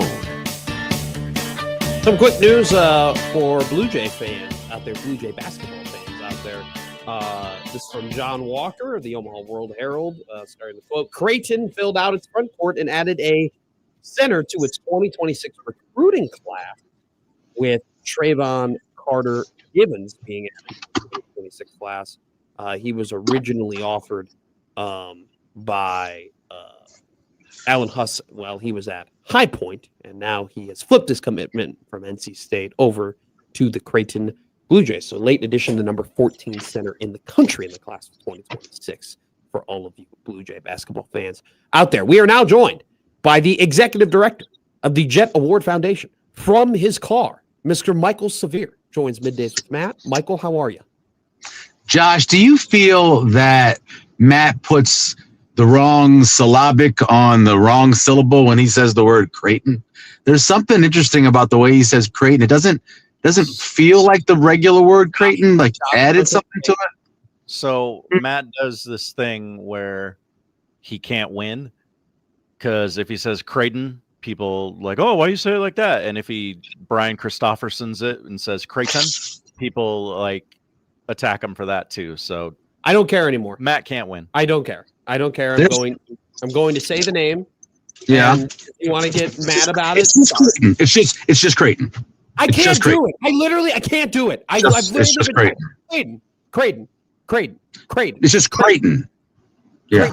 Creighton. You add in like those people that were like in between Neanderthal and Cro-Magnon. You kind of add that in there. You kind of have that Creighton, like Cretan, but just Creighton. Just University, Creighton University. The old, what do they call it? The college on the hill. On the hilltop, I believe. Yeah, I'm going to tasting in a little while over here at Indian Creek. So, what do you got? You're the worst. The answer to your question from the last segment was pretty much everybody. If you look at it, if we're just going by draft picks in terms of talent, Cincinnati had 4, and Colorado had their 4 last year, and I mean most of the teams that Nebraska did win in terms of their best wins were against teams that had players that got drafted more than Nebraska did. So obviously, I don't know if I agree with that. Talent, right? It would you. So if I told you, okay, this team is going to have 5 players drafted, and this team's going to have 1, and then I say, who's more talented? You tell me you wouldn't go with the team that had 5 players drafted?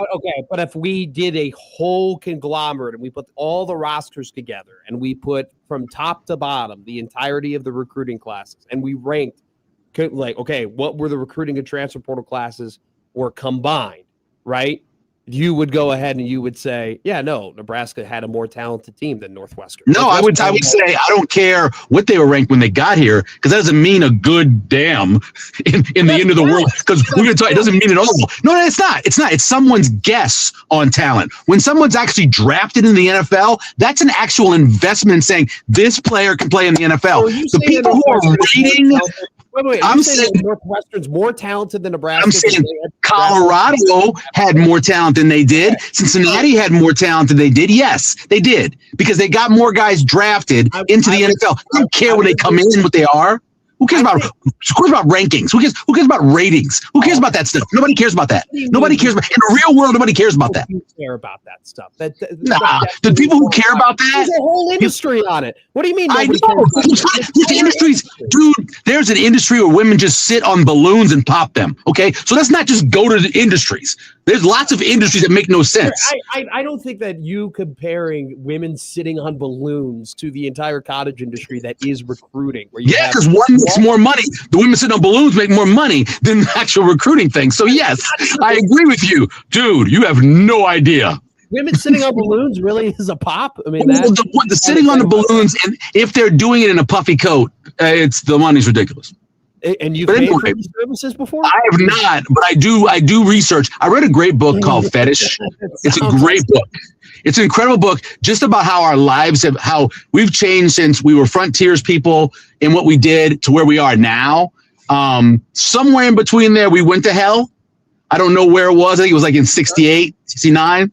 And we've not gotten back from hell. If you ever want to read some good stuff. Anyway, all I'm saying to you is you don't think Colorado. So Nebraska goes out and beats Colorado, right? And it's a great game in the first half. Nebraska holds on, whatever else. You're telling me you don't think that Colorado team had more talent than Nebraska?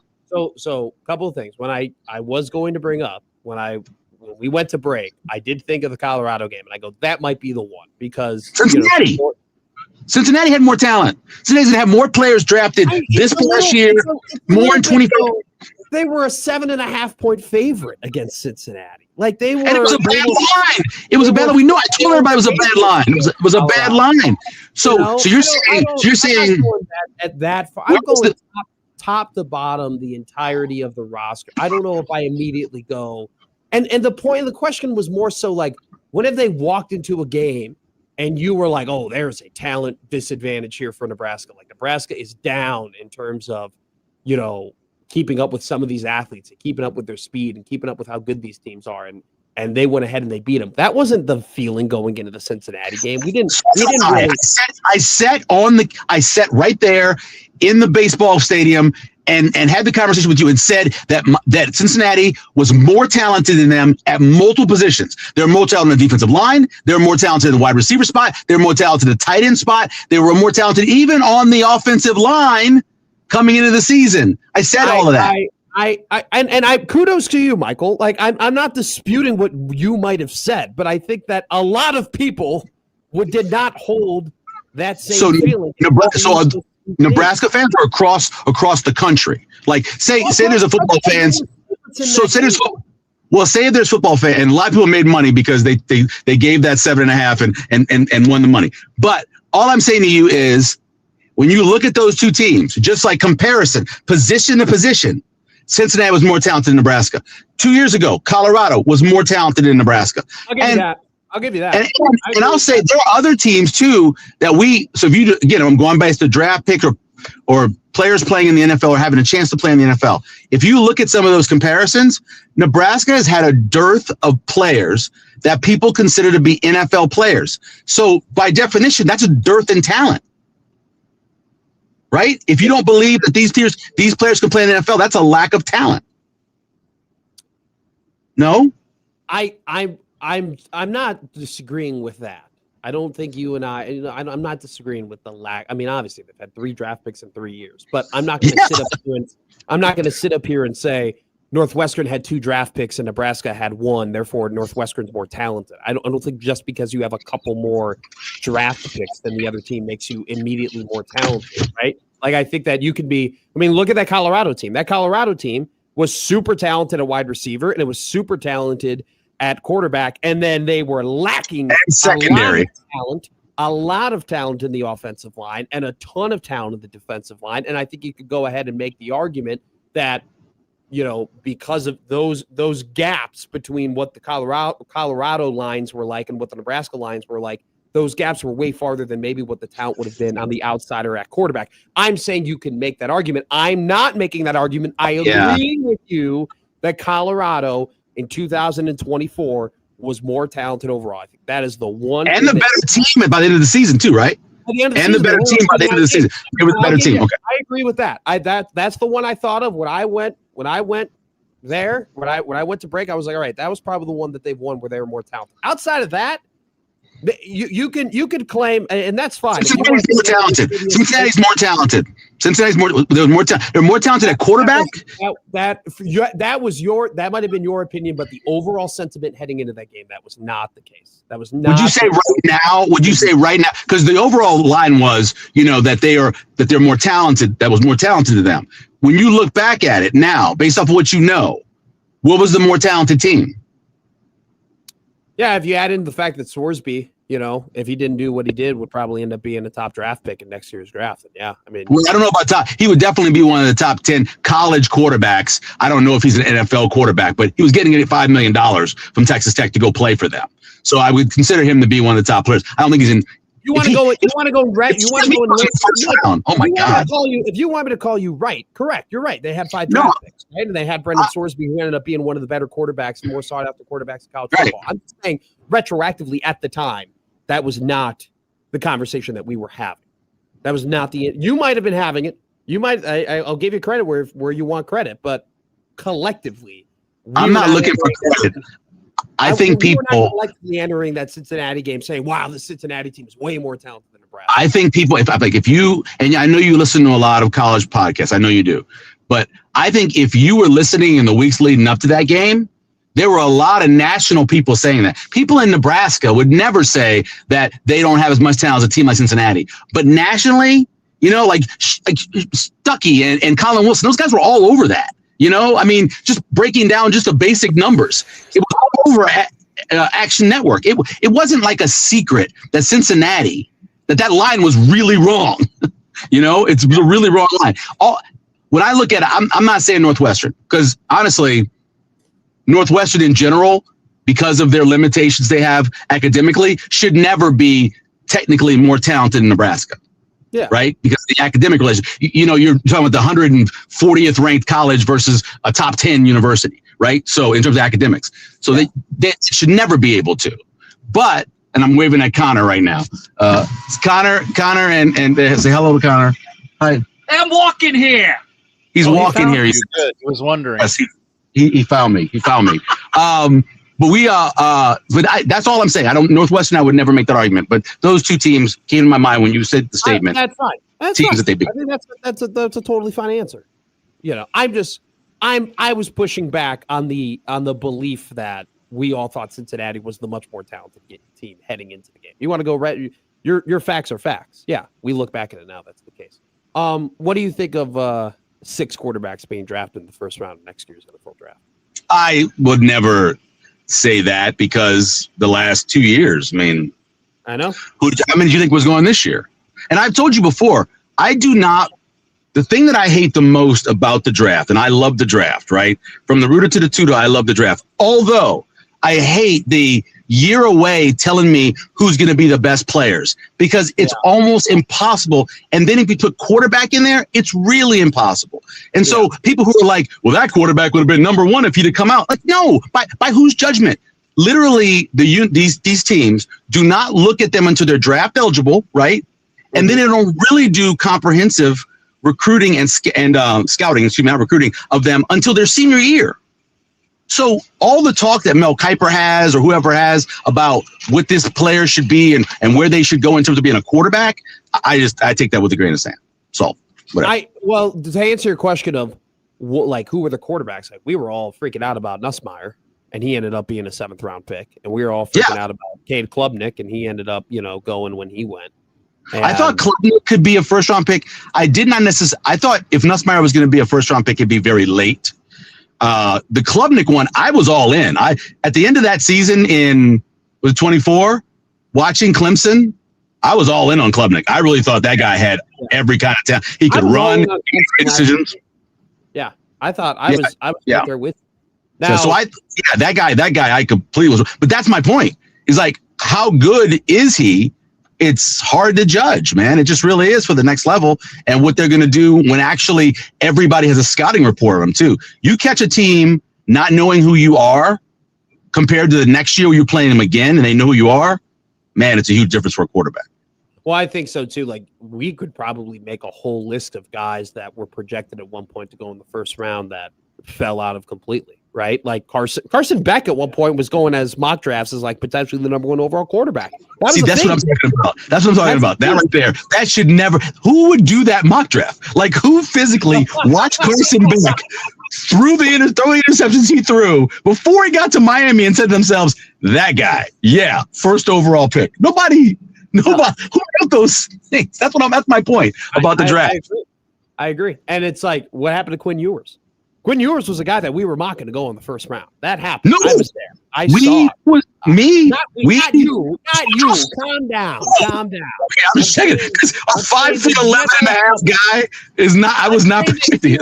I could go back and retroactively and find mocks where Quinn Ewers was going in the 1st round. Okay. Yeah, with those guys who live in their mom's basement. Do you really think that they have any idea what they're talking about? Probably not more so than you do. I mean, that's Quinn Ewers. I mean, come on, man. I didn't remember that. If I thought he would get drafted, I don't remember him being considered to be a 1st round pick. or a top pick. You were out on Drew Aller the entire time. I watch every Penn State game. I watch every. I'm a grew up Penn State fan, so I watch every game. When you can't make critical throws, that's why I think we need to give we need to give Mendoza more credit, because when he had to make a throw, he made it. When Aller had to make a throw, it usually went to the other team. That's a problem. Do you think Mendoza's gonna? I think he'll be a top 10 quarterback, but I don't think he'll ever be in his career or this year. In his career. Oh, I think he'll be a top 10 quarterback, but I don't think he'll ever be top 5. But I think he'll be top 10 at some point in his career. I think he's just got too much. He's got too much experience. He's got the measurables. He doesn't really have, the like it's not like he has a major flaw, like a super big weakness. He's super smart. You got to be very smart to go ahead and play the quarterback position in the NFL. I think a lot of people might roll their eyes, but I love his attitude. Like, I just love his character. I think he's the type of guy that is just like, he's proven that all he does is get better. I think he's just got all of it. He's got the experience. He's got the arm. He's got the competitiveness. He's got the wins. He's improved throughout his entire career. I just don't see how it doesn't work out for him. I don't think he might have the raw talent to be a Mahomes or a Burrow or an Allen, but I don't see how that guy doesn't play in the league for a long time. Here's the greatest compliment I can give him, and I don't know about the being a top 10 or top 5. You can win a championship with him. Yeah. That's it. He is good enough to where you can win a championship. He's not going to hurt you to cost you the championship.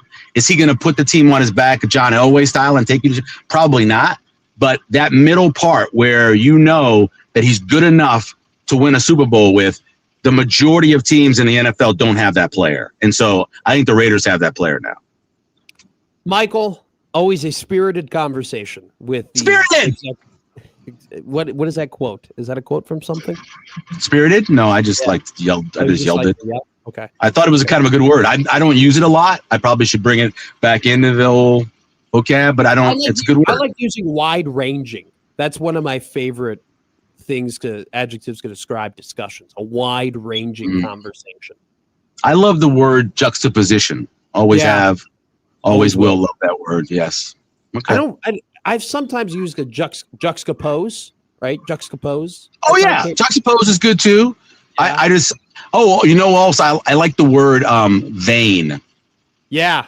People don't just describe it as vain enough anymore. I mean, in the 70s and 80s, yes, but now you got to call somebody vain. I think it would kind of go over most kids' head. I don't think they would know what I was talking about. I know it, and it kind of stings actually. If you were to call me a vain, it should be. It should be. The song was an insult. The song was not a compliment. So vain. Who was it? By the way, I love that song, but the guy kind of has a point in that song, right? Because he's like, this song is about me. Like, what do you mean? It is. Trust me. She knew it was about him. Thinking the song is about me, but the song is about me. It's Carole King, right? It is Carole King, yes. Yeah. Carole King with an E. Who was she singing it about? Do you know? Do you remember? She does. You can look it up. There is an out there. There was a musician, I believe, that she sang it about. I can't remember who it was. Was it Chris Christopherson? Carly Simon did the song. Carly, thank you. Sorry, Kelly Simon. Who was she singing about? It was an actor, right? Believed to be about Warren Beatty. Warren Beatty. Yeah, was an actor. Oh, I had half of that. Yeah, when you reach 57 next month, your brain doesn't work well. I've been using the word quandary a lot. I like quandary. Quandary is a good one.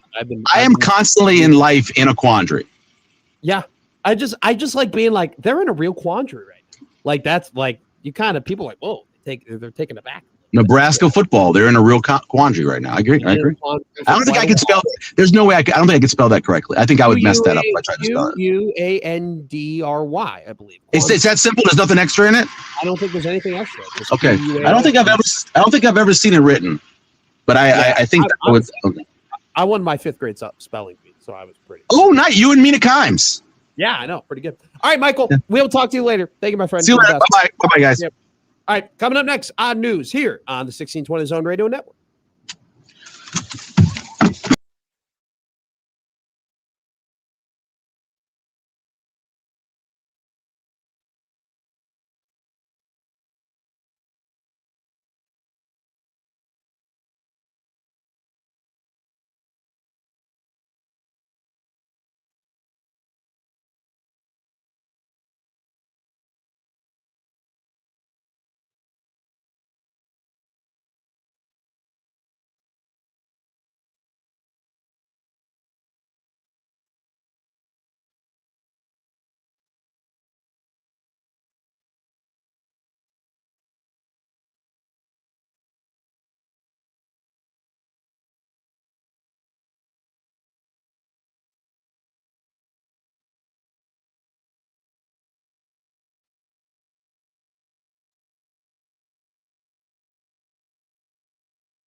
And now we've reached the point in the show where Josh Odson reads the peculiar, the bizarre, the comical, the odd news with Odd Son.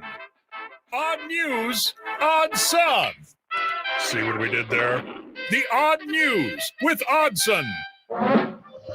Okay, we should be able to fit 3 stories in here. Well, good, because I only got 2 for you. Oh, great. Do we have one in Florida? Actually, no. I got California or Seattle. Which would you like? Oh, Seattle. Okay. Let's do Seattle. Let's go protesting. Let's go. Let's go motor vehicle. And let's say it has to do with a family affair. No, no, and no. Damn it. Despite the location being, this is in honor of Cinco de Mayo today. Oh, by thank the way. you. Happy Cinco de Mayo to everybody. Despite the location having been closed for more than 3 decades, the West Seattle community felt it was not only appropriate but necessary to hold a funeral for the long-closed Taco Bell location.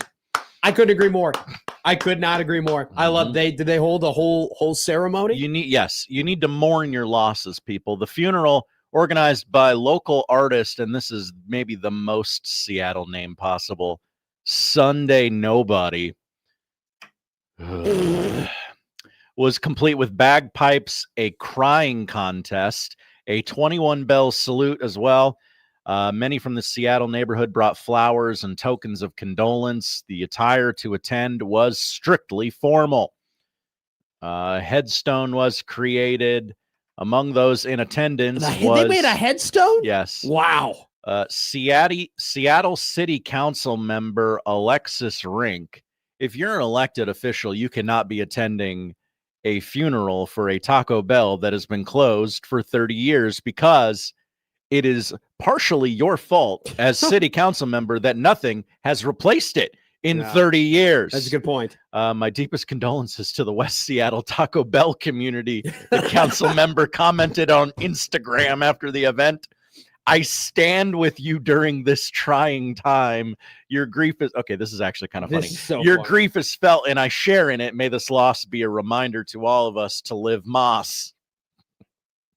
That's well written, actually. It's so well written. So well written. Okay, California.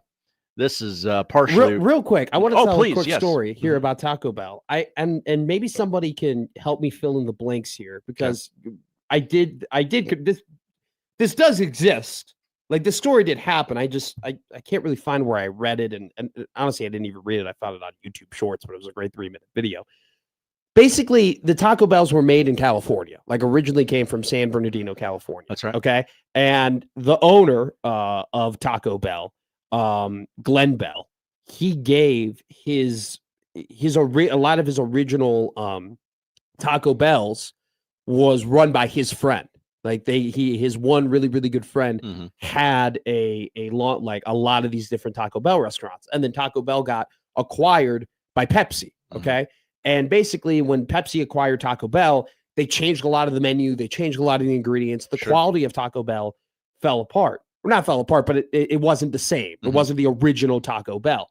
And so his friend didn't sell his restaurants to Pepsi. His friend kept his restaurants. And I think they're called like Del Taco or El Taco or something like that. There's a Del Taco, which is a chain of restaurants. I think those are in California, and the original Taco Bell menu and ingredients and everything that Taco Bell made to become famous is all there. So you could still have what the original Taco Bell was before they got acquired by Pepsi, but it's called something different. Yes, you are generally correct on a lot of those facts. So that's pretty cool. I don't know is it El Taco or Del Taco? Del Taco. I would love to go there one day. All right, real quick, California. A 22-year-old Virginia athlete performed 12,412 pull-ups in 24 hours to break a Guinness World Record. Xavier attempted the most pull-ups in 24 hours at 10 a.m. Saturday and completed his marathon exercise Sunday morning. Congratulations. He surpassed the old record by just under 100 pull-ups. Wow. And to that I say, imagine not even being able to do one single pull-up. I can do... Despite being a fitness influencer. Could you imagine?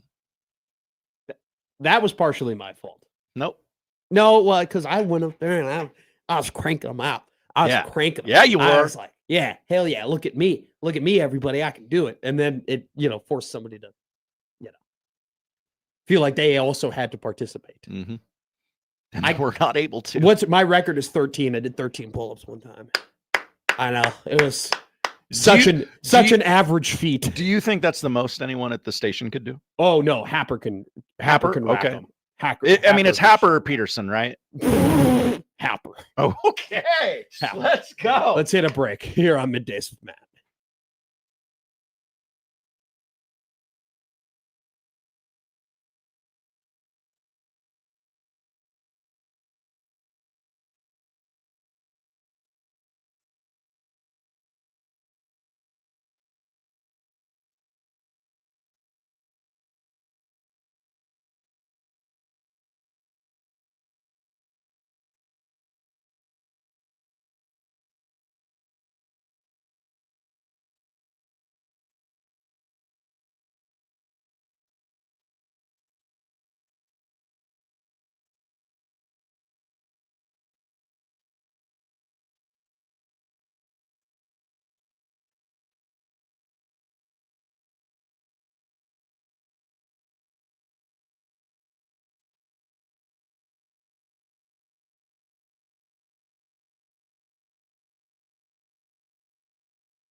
Now back to Middays with Matt on 1620 The Zone. Oh, this is interesting. Just popped up on the timeline. A new episode of The Bear was secretly filmed and is now available on Hulu. Yeah. It's a prequel episode that follows Richie and Michael on a work trip to Gary, Indiana. Gary, your favorite. Now, here's the thing about me knowing what I know about the characters. Yes, Spark Notes, The Bear. Just want to put it out there. This should be fun and not disastrous for you. I think this will be an awesome episode because Gary, Indiana is quite the place. It is quite the place. Okay. It's not a great place. It's a place, though, and things happen there. Could it be a place that sends one into a deep depression? No, that's Hammond. Okay. That's Hammond. By the way, talking about the Bears, Mike Florio went on 104.3 The Score. Sport Talk Radio on FM. Isn't that crazy? Whoa. Could you imagine? He goes, get ready for Bears games to be all over the map this year. Meaning, what does that mean? Mondays and Wednesdays. Oh, yeah. They're going to Fridays. be a trendy TV team this year. For sure. So I got yelled at. And I understand why I got yelled at when I said this. But I don't love the idea of all of my team's failures potentially being on national television. Yeah. You know, I mean, you got to eat that if you're Bears, a good team. The Bears get talked about a lot. They do. Okay. A lot. From day to day, from network to network, from national pundit to national pundit. Okay. So like this idea that like we want attention or we need attention or we're getting attention that we haven't previously gotten. We have always gotten attention. We have always been talked about, not to the extent that the Cowboys have been talked about. That's a whole other stratosphere of that's a cottage industry of its own. Yeah. Bigger than women sitting on balloons. I still cannot believe that was the comparison he made. It was a great comparison. Apparently it's J-Man, which we're not going to, J-Man's totally correct here. We are not kink shaming here on the show. We do not kink shame. You do you. But J-Man said it is a thing called a crush fetish, which once again, I don't know. Never mind. No kink shame. No kink shame. But anyway, I don't love the idea of the Bears playing every day of the week and being on national television. I want the first game of the year. I actively want the first game of the year. I actively want. I think you're going to get it. I want that to happen. I mean, let's just run through Joey's little deal here. It was a link to a Google form. Oh, look at this. This is disgusting. All right, wait. Here we go. I'm going to the file. Oh. I guarantee you he completely screwed over the Bears. It's got him on a Monday. I better not Green get Bay. any. I better not get any viruses from this. Thanksgiving night. I'm downloading it right now. Let's go through the Joey Colbert schedule. Got him on a Wednesday. He's got him on a Sunday night. Just one Sunday night game. That seems less than likely. Okay. Christmas. I don't want to play on Christmas. Oh, I think you're playing on Christmas. I don't want to play on Christmas. Christmas is for happy. I don't want to be stressed on Christmas. I already was. Christmas is for happy. Hey, Christmas is for happiness. No, I agree. I am not happy. He even wait. So simple. He even goes ahead and puts who's on CBS and Fox. Yeah, no, he tells you every time slot that your there team is will play. No way. Why? This is crazy. Why what? Just I mean, first half of the season. By the way, this is a 53-page document from Joey. And I want all of our listeners at home to know that this is a 53-page document that has graphics, that has art design, that has font design, that has organization. Home, away, what time slot you're playing? This is akin to the literal packet that might be sent. He even has week 17, Saturday, in big parentheses, in red font, YouTube. Yeah, he knows what games are distributed amongst what channels. Has Joey decided at Joey Warcola on Twitter? Look this up. This is good stuff. This is he has a personal backdrop too for every single team, and it's their home field. Yep. Okay, so let's go to the Bears. Here we go. He's only got you playing that opening game and then Monday Night Football the first half of the season. Everything else is a noon or a 3. Away. Man, talk about backload in the back of the schedule. Thanks, Joey. Joey wants us to play the Bills, the Jaguars, the Bucks, the Panthers, the Eagles, the Packers, and Lions to end the season. Oh, yeah. In tow. With a late bye. Joey wants us to play playoff team, non-playoff team, playoff team, playoff team, playoff team, playoff team to end the year. The NFL does like to backload schedules. He is completely screwing us over at the end of the season. So he has us playing on Wednesday on NBC, and then we get a lot of Kenny Albert from week 3 to week 6. It's all 1:00 games. All right. Yeah. Then 4:25 at home against the Patriots. I do appreciate Joey giving us a back-to-back-to-back home games, followed up by a game in Madrid, followed up by a bye week. I will take that. Mm-hmm. I appreciate that's the late what Joey bye. takes into account. He's like, okay, that team's playing internationally this week. They're probably on a bye the next week. But this is a brutal back half of the schedule of a Madrid game, then a bye week, then we're on Netflix, 4:25 CBS. That's probably America's game of the week right there. Then you have America's game of the week would be Bears, Jaguars. Probably. That's disgusting. Then, well, those are 2 playoff teams. Very good.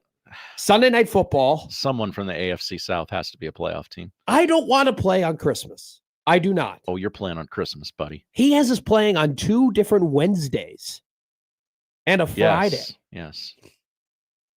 And no Thursday games for no Thursday Night Football. Oh, they removed the exemption that every team had to play on a Thursday. Yeah. Is there anyone who gets really? Well, I think the Bears would be good for a Thursday game. Do the Browns, have they agreed to play back-to-back international games? Is that because Joey has a playing in London and then in Paris? Probably. Okay. Holy crap! This Cowboys schedule is a doozy.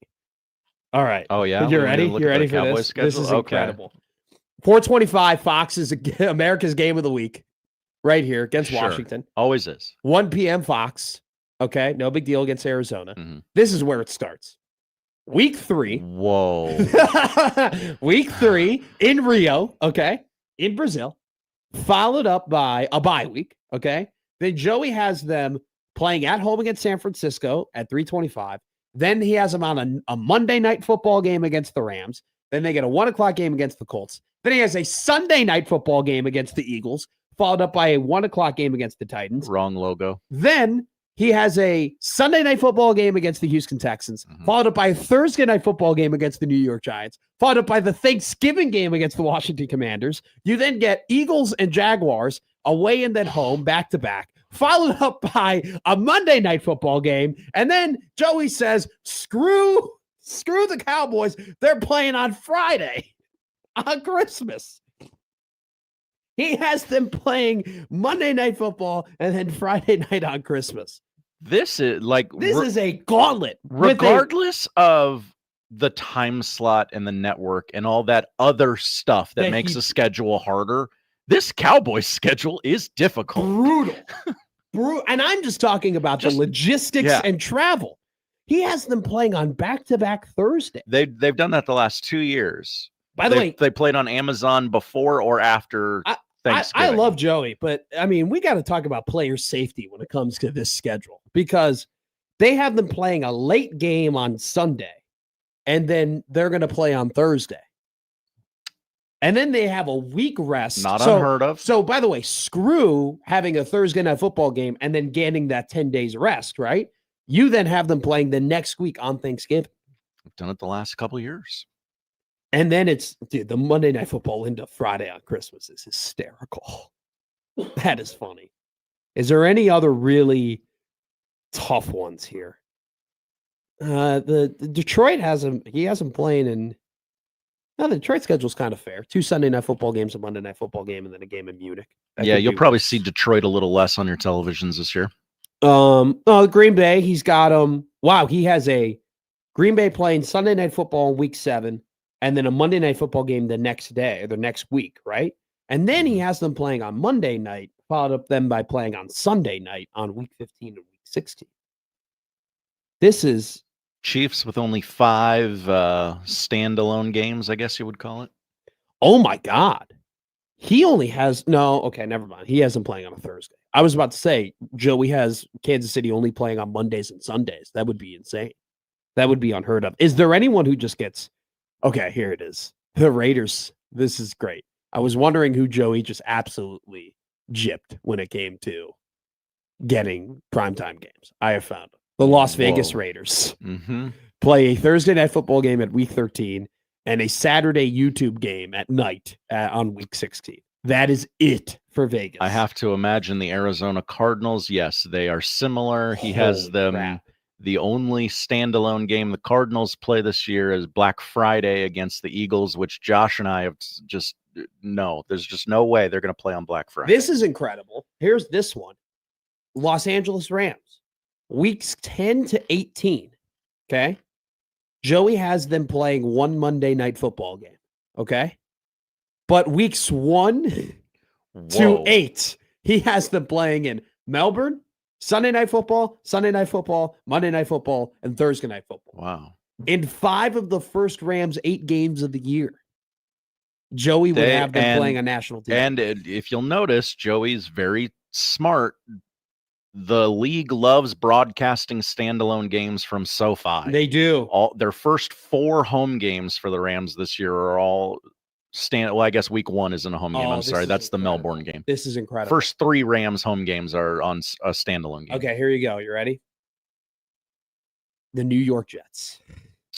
Okay, big market. New York usually try again. Dumbs their way into a Monday night football game or something. No Monday night football games. No Thursday night football games. No Sunday night football games. One game on a Saturday at 4:30 is what they get for national television. Ruthless.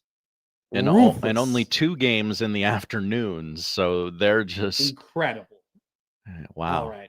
Okay. That's enough of that. Joey's schedule is fascinating. Everyone should go. Everyone should go and go to Joey's Twitter account and look at that schedule. It's incredible the amount of care and detail put into this. How does this guy? I can't believe he's got a full-time job now and he does this. Yeah. This is a lot of. It requires going to bed early and effort and taking naps. You would think a man who does all that would drink coffee. Oh yeah, or something. Or have tea. a Diet Coke or something. Does he put caffeine in his body? I think Joey Colbert is one of the most interesting humans I've ever met in my entire life. Matt, that is a great take. I've now come to that conclusion. Just everything he does fascinates me, and I can't quite put my finger on it. I also love how Joey is legitimately proud of himself. He should be, and I love that. Yeah. You know, I love the self. I'm being completely genuine right now. I love the self-love. You need more self-love. You should love yourself. You should be happy with who you are. No one else is going to do it for you. That's a recipe to having a very fruitful life, in my opinion. And it's all something we should work on, except for Joey, because he does it in such a fascinating manner. Let's talk about some fascinating things that are going on in sports. If the New York Knicks win an NBA title, I'm going to lose it. Well, luckily, we don't have to worry about that.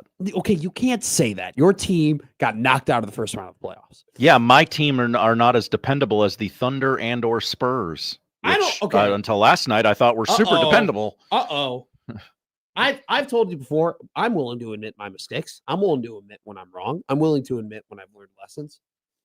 I used to think that this whole idea of having to you have to have playoff experience in order to win was a fugazi. It's a whizzy. It's a woozy. It's no matter. It's fairy dust. All right. It's not even on the elemental chart. Okay. If you're just good, you're good, right? You're just good enough. You just go and win. Until like the last 6 years, where I'm like, you know what? You kind of do have to take your lumps. You kind of do have to lose a couple of series. You have to learn what it's like to be in a game 7. You have to get hit in the face. You got to get knocked around a little bit, which is why, you say what you want about the Orlando Magic.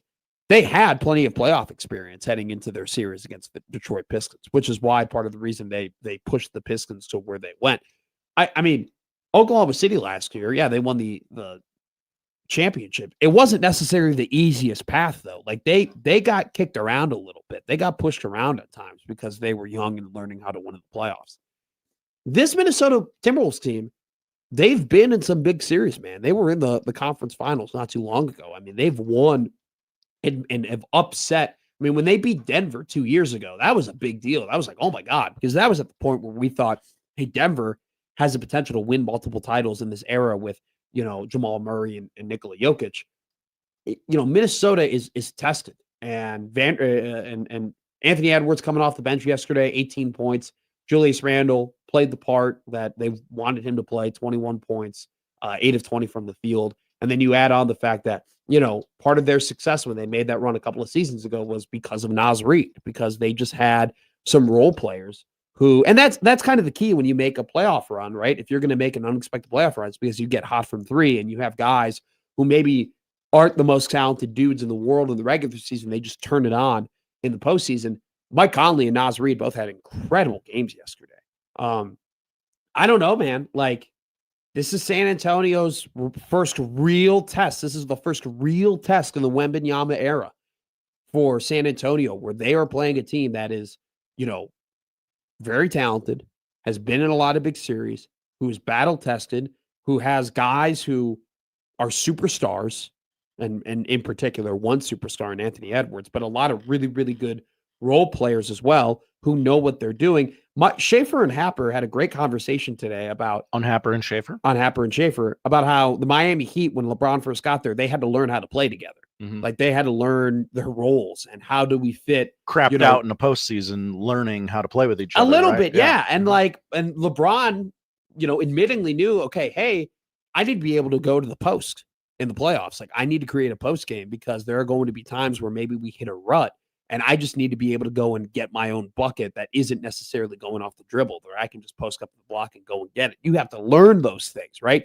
You have to, GMs have to learn about GMs will tell you this is when you really learn about your team. This is when you really earn your money. And this is when you really become, you find out whether or not you're the type of player. And that's through all sports, right? Like that's not just a basketball thing. That's a hockey thing. That's a baseball thing. This is when you really learn about roster construction and who the players that you can go to are. And Minnesota has guys that they can go to and that they can trust. Jaden McDaniels is one hell of a basketball player, man. And he's playing some really, really good basketball for this team.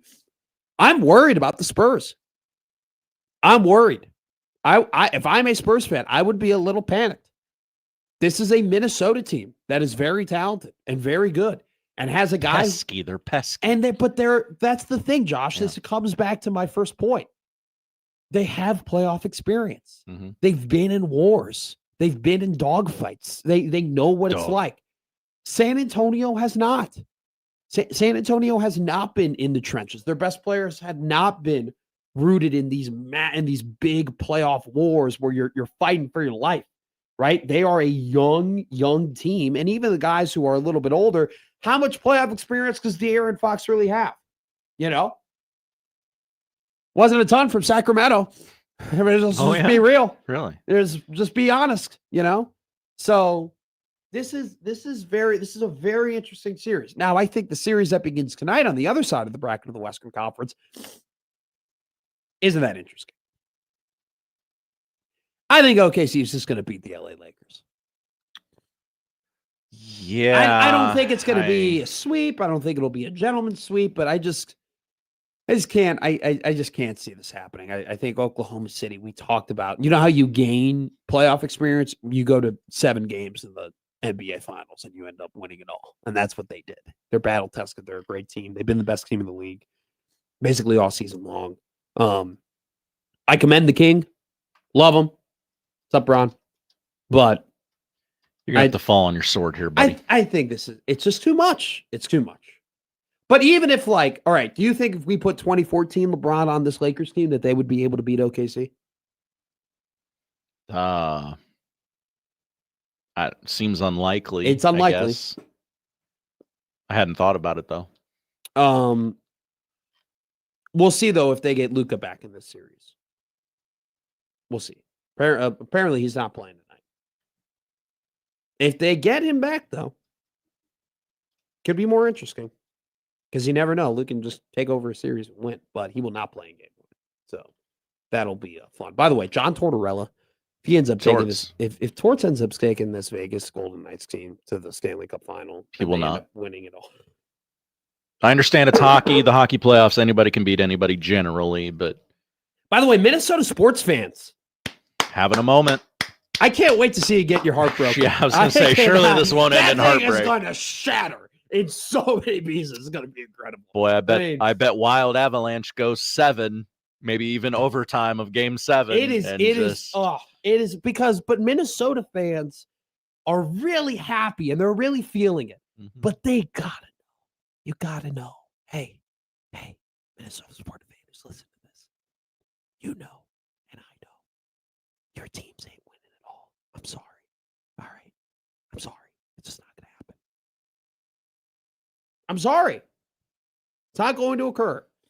By the time, if the Wild get to the Stanley Cup final, I will be shocked if they're not battered, bruised, and broken. Because that's an awful path that you would have to go through to just get to the final, to then have the honor of playing. Avalanche, yeah. Dude, and then you got to play Carolina, who's just going to absolutely steamroll through the Western Conference to get there. I mean, they won yesterday against Philly. It was a more competitive game than Game 1. Game 1 wasn't even a conversation.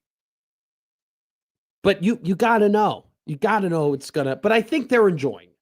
I think they know they're going to get their heart broken, but they haven't been here a lot. They're the Michael Scott gif of I'm ready to get hurt again. I think they are.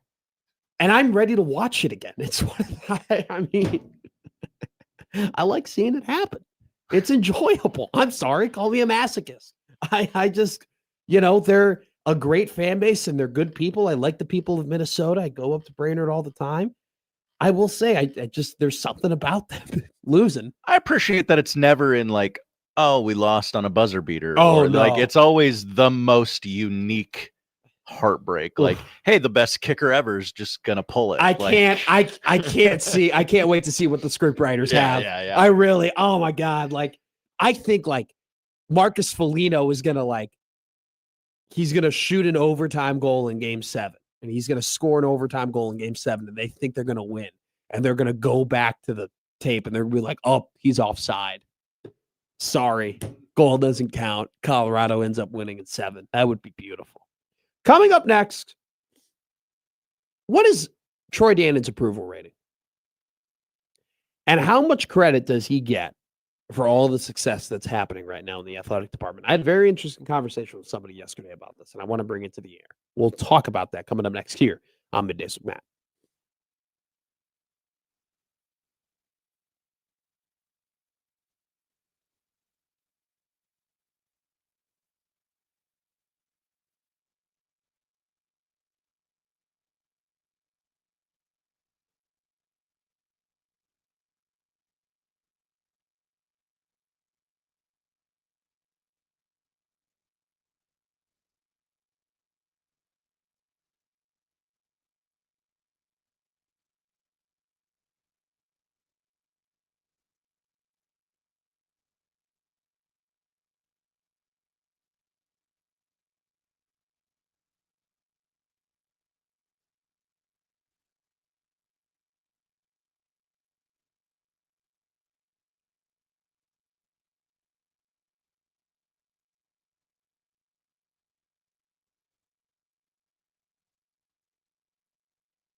Now, back to Middays with Matt on 1620 The Zone.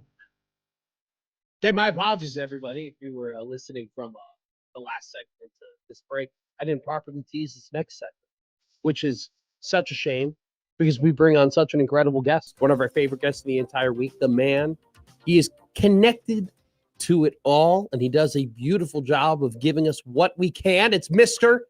Tim Verghese of Inside Nebraska and Rivals. Timmy V, how are you? Good. How about you? I'm great. You're a sneaky son of a gun. You know that? I'm just gonna say it. I'm gonna say it right to your face. You're a sneaky son of a gun, and I would say this directly to you if we were at the bar. You are. You know what I'm talking about. Yeah. What was? Can I read the tweet? Can I just get into it? Go ahead. Okay. Because ever since I saw this, I've been on pins and needles waiting to talk to you. Okay. You go. This is after Ahmad Hudson goes ahead and commits to LSU. You tweeted, behind the scenes story on this recruitment is a doozy, and there could still be some potential twists and turns ahead. You'll have to wait till after signing day for that, though. If that is not a great trailer to what this might be, I don't know what is. Doozy, by the way, incredible word, phenomenal use by you. Obviously, Tim, you know what you know, and you gotta, can't tell us everything, right? But just what can you add to that and to this, the details of this recruiting and this process and Ahmad Hudson eventually committing to LSU? Yeah, so I can add a little more just because I picked up on this one more context coming out of the weekend. I would say the timing of his commitment felt like a surprise. Going into the weekend, Nebraska wasn't anticipating a commitment, wasn't anticipating a decision. They knew obviously he was working on an accelerated timeline. They knew he was working to make a decision here at the end of spring. But as of late last week, the plan was for him to still make it to Nebraska for his official visit. Now, that is off the table. As of now, I know Nebraska and a few others, or I mean, Nebraska, the coaching staff and some of the commits are still working on Ahmad, still trying to get him to town for his official visit. We'll see if that happens. It's going to be tougher to flip him. I think I hope I made that clear in the lead up and in the discussion about his recruitment. Look, Nebraska has felt their best shot at landing Hudson was securing this early commitment. They feel that it's going to be tougher to flip him away from a program that he knows so well and is so connected with, like LSU. They know it's going to be tough to potentially pull that off, especially when, Nebraska put up the best quote unquote plan, for him to develop when Nebraska's built the best relationships. Ultimately, yeah. I mean, when I say the behind the scenes of this is a doozy, like I can say this much. I will say, like, the interest and the love and the momentum between Nebraska and Ahmad Hudson was very real for a good bit of time.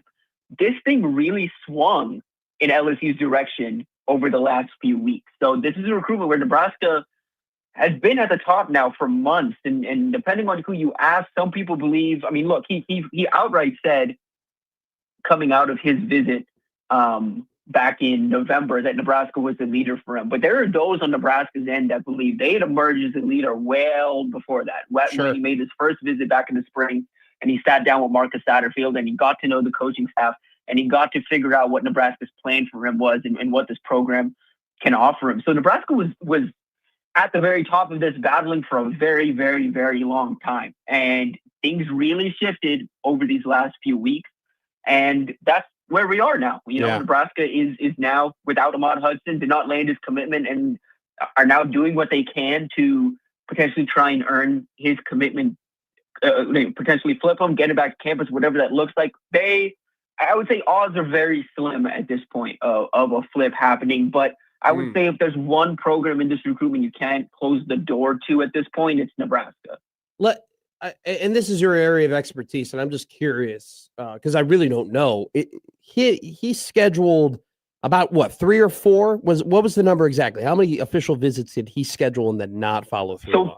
So technically he scheduled 3 and was working to line up 6, but then ultimately decided to shut down his not shut down his recruitment, but cut things down to a top 2 of Nebraska and LSU. But at USC was the other program that had an official visit schedule. He was working to line one up with Texas A&M, Ohio State, and one other school. I can't remember off the top of my head. But how many times did he specifically say, I'm coming to officially visit Nebraska, and then not come and visit?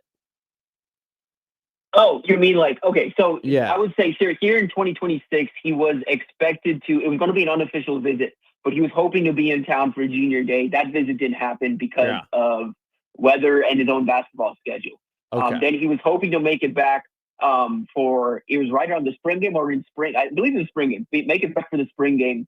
But that's when the Team USA mini camp popped up. And that was something that, popped up, crossed his desk only after he had set up that Nebraska visit. So he had to cancel that visit once again. And he never made it to Nebraska here in 2026. He had planned on doing it multiple times.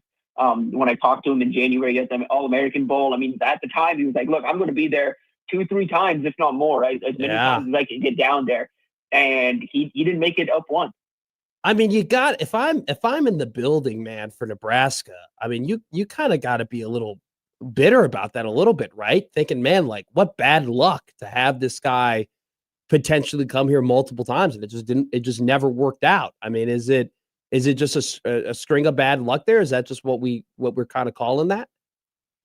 I would call it that. I would call it, look, I think Nebraska was fully understanding how tough of a recruitment this was going to be and how hard it would be to beat him away. They stuck around to this thing as long as they did because they felt they had a legitimate shot. Yeah. They felt that they had given him a lot to consider. And everything they'd heard from both Hudson, from his camp, from, people that had covered the recruitment, people close to him, all made it seem like Nebraska was going to have a very real shot in this, while fully understanding that, look, it's going to be very tough to pull an LSU legacy who's very close to his family, away from Louisiana, away from the Tigers. Yeah. They knew all of that, but still they continued to fight because they truly believed they had a shot. Now, look, on the NIL side of things, we did hear that number went up again over the weekend. So now we're going to have to wait and see how important is that number to him, and how important is NIL just in general to him compared to what, Nebraska's pitched him, what they've done. And like I said, Nebraska's been very competitive on the NIL side of things here. But it did sound like things leveled up a little bit again over the weekend. Yeah. Yeah. And that's kind of one of those things where they're competing against Lane and Will Wade, right? And that kind of, that just engine they got over there at LSU. All right, let's talk about this because, you're awesome at evaluating and analyzing these things. Ahmad Hudson, to me, was kind of like the whale, right? He was the big prospect. He was the guy that a lot of people were waiting on in terms of, right, what is he going to decide? He's now decided not to go to Nebraska, at least for now. And you mentioned it's going to be slim chances if Nebraska is going to be able to flip him. But those relationships he has with the coaching staff is real. Who's the next big one? Who's the next whale? Who's the next one that you're really looking at? And Nebraska has put a lot of resources and effort into that. Okay, whenever this prospect makes his decision, it's going to be a big one. Who's that for you? Yeah, I think the next one for me is Jordan Agbanoma, one of the elite interior offensive line prospects here this cycle. I think that's where I go next when we're talking about elite prospects, where Nebraska still, there's somewhat of it is a big whale out there. Agbanoma, the number 6 interior offensive lineman in the country, a top 75 prospect, regardless of position.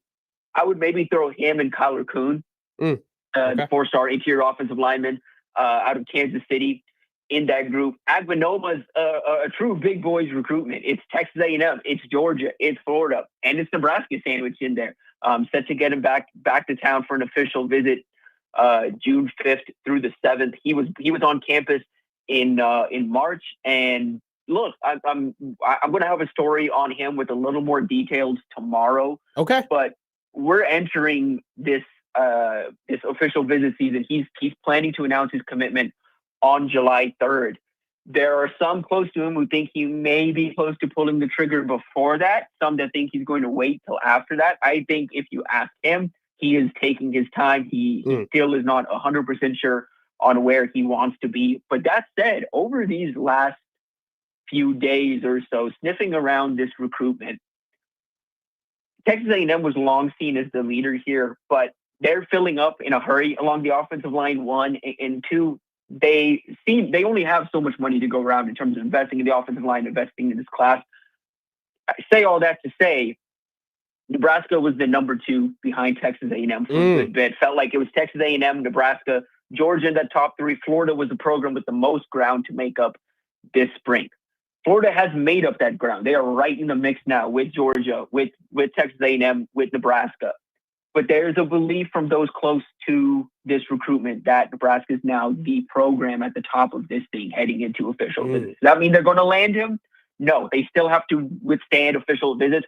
I would be more so than Texas A&M heading into this final stretch of this recruitment.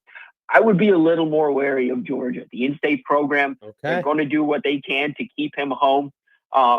But like Texas A&M, they also have a few offensive line commits already. And while Agmanova was pretty much as high of a priority as you can get, this is one where I think Nebraska, the relationship that Jeep Wade's built, the familiarity that both he and Lonnie Teasley developed from their previous stops at Georgia Tech and South Carolina, can really help Nebraska here. Can really help Nebraska here.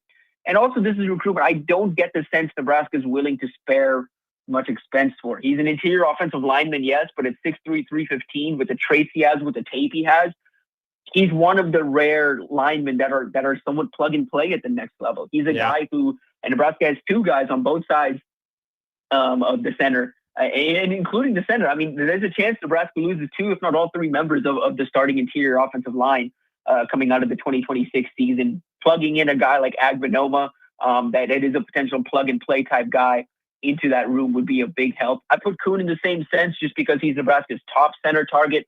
And look, this is a big boy recruitment. Nebraska's going to have to beat up Penn State. They're going to have to beat up Missouri. They're going to have to beat up Iowa for a guy who's at the top of a couple of teams' center boards. Real quick, Tim, before we let you go here, Tim Verghese of Inside Nebraska and Rivals, Maurice Purify II, late commitment in addition to the roster, the class of 2026, 6'4", wide out from West Side. What do you think about this late commitment for the Huskers and Purify II following in his father's footsteps? Yeah, one really cool opportunity, and I'm really glad that Purify had the opportunity to earn this thing. I felt bad coming out of that Washington State commitment, decommitment, what that ended up looking like for him, was just unfortunate. Felt and the fact that he's able to find a home like this, something that means so much to him and his family, I think is really cool. As far as the player goes, I've had a chance to see him a good bit. I've seen him, on the 7-on-7 circuit, seen him play practice. I've seen him in games, and he's a phenomenal athlete. He's 6'3", 185. I think what really happened here in this spring, this offseason, for him to earn this offer and eventually commit was just the steps he took. He was, to me, in my opinion, something of a late bloomer. Like, I remember seeing him as a junior at Westside and not loving it. I was like, we need to take another step forward this offseason going into his senior season. And he certainly did. He led the team in receiving yards, had over 500 receptions, 500 receiving yards, 10 touchdowns, had a good senior year.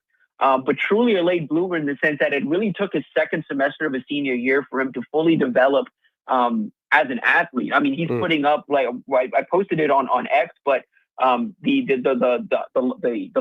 long jump numbers he's put up this offseason, specifically clearing 24 feet in the long jump, that's huge. That's an elite mark. You consider that if you hit 24 in the long jump, you're considered, traditionally considered an elite athlete. And then we have these recruiting thresholds that for each position where you compete on the track and you're putting up this time, you're in this percentile of all prospects at that position. He's well above the 90th percentile for wide receivers, and he stands 6'3", 185 pounds. So a phenomenal athlete in a great frame. The on-field question is, look, I think he's a guy who we've seen it in flashes of him getting outside of his frame, bringing in some tough catches, taking the top off of defenses. He's someone who I think is going to have to develop some suddenness, especially in the short and intermediate, and developing as a route runner. and also needs to develop, I think from a concentration and focus standpoint, needs to develop that area of his game. Yeah. It's something that popped up with him pretty much every time I saw him. Was concentration drops. It wasn't anything. He'd be open. He'd be in position. And sometimes with him, it was as weird as he'd make an excellent play. One drive on the ball, go outside of his frame and bring down a catch that you're like, wow, what a player. And then it's right in his hands and he can't make it. So that's something I think I want to see more of from him. Is working on those concentration drops, and again, developing as a route runner, but a ton of tools in that frame and someone that this coaching staff has a lot to work with now. They had been looking in late in the 26th cycle. I say late as in back in the fall, before signing day, they were sniffing around a few big body receivers. As we've seen early on in the 27th cycle, they hold 2 wide receiver commits. They are hunting for a third. And again, looking for ideally that big body if they can.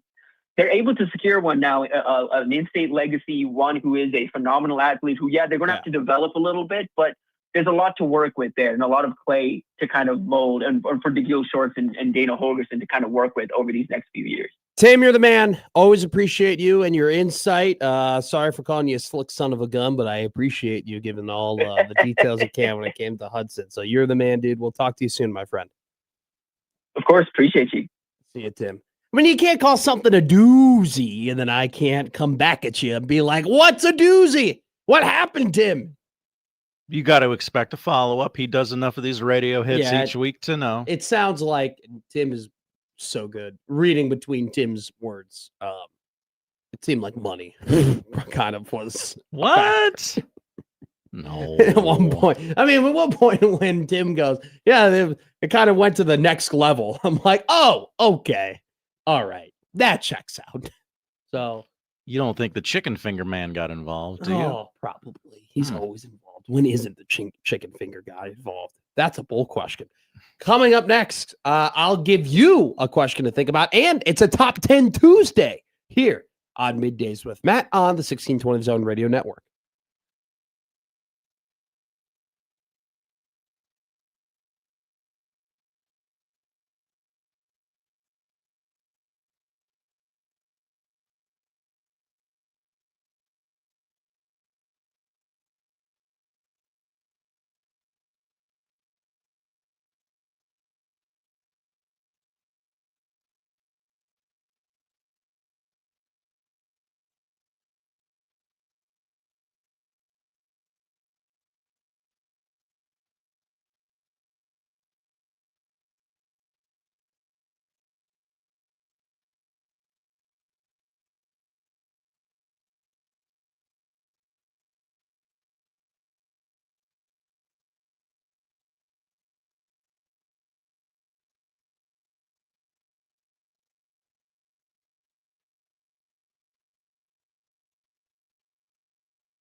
Now back to Middays with Matt on 1620 The Zone. All right, quick little segment here before we hit our top 10 list coming up at the top of the hour at 1 o'clock. I did ask, what is Troy Danin's approval rating? What does the public think about? This is an excellent question. Danon? What like seriously? I don't think about him. You don't think about Troy Danon? I Not really. admittingly, hand up, think about him too much. He hasn't had to make one of those decisions quite yet. But he did. I mean, he did make an extension, but Here's the thing. He did not hire Matt Rule. right. But he hired Matt Rule. He chose to stay. When he extended him, he and That's fair. here's the thing about the buyout. I hate talking about the buyouts because it's not my money. It'd be other Hey, quit people's trying money. to force buyout And conversation I'm this sorry, week. sorry. I'm not trying to influence the markets at all, but I'm just saying this. I don't like talking about the buyout because it's not my money, and I don't like talking about like guys losing their jobs all that much. I used to as a much younger broadcaster. I thought it was fun. Now that I've grown up a little bit, I don't want to delve into those kinds of conversations unless necessary. But I think the part about when you talk about the buyout is that flexibility is everything. Okay. You can't put yourself in a hole, right? You don't want to put yourself in a trap. And I think that when you have a very, very, very large buyout, right? You pigeonhole yourself a little bit. You put yourself in a tough situation that doesn't allow for a lot of flexibility unless there's a massive investment put in. And that's a tough place to be.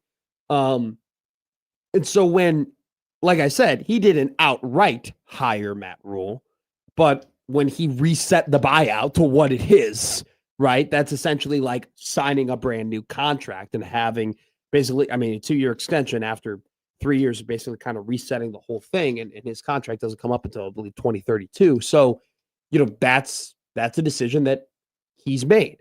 He's also, though, gone ahead and steered this athletic department very well in a very, very tough time to do that. I mean, the rules, and he himself has explained it, and other coaches have explained it, and other people, other athletic directors have explained it. The rules change every day. Every single day, the rules are changing. Every single day, what used to be green is now red, and what used to be red is now yellow. It's just one of those instances where you have to adapt. And I think he's done a very good job of adapting and keeping his feet under him, keeping the feet moving. And I don't think it's a coincidence that under his tutelage, while he didn't hire Fred Hoiberg or Rhonda Revelle, and while he did, I mean, he hired Danny Busboom Kelly, but that was more of a John Cook hire, if anything. While he hasn't directly hired any of these people, I don't think it's a coincidence that they're all experiencing a grand amount of success, under his leadership in the athletic department. And what's also been shown too is that if you win, the financial support follows. Like there's been a lot of financial support that has followed. Doesn't matter what sport it is. Doesn't matter if 9 people are watching it or a bajillion. And even golf had one of their best finishes recently for Nebraska, right? And people might laugh at that, but I don't think it's a coincidence that he has been at the head of this athletic department, leading them through this tough time when a lot of sports are succeeding. I think he needs to be given credit for that. I think there are times that he can maybe communicate some of their decisions better, like the baseball season ticket thing, which probably won't end up mattering in the long run. But still, I want to know publicly, what is his approval rating? Email us, call us. Let's go ahead and do a top 10. Coming up next here on Middays with Matt.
Now back to Middays with Matt on 1620 The Zone.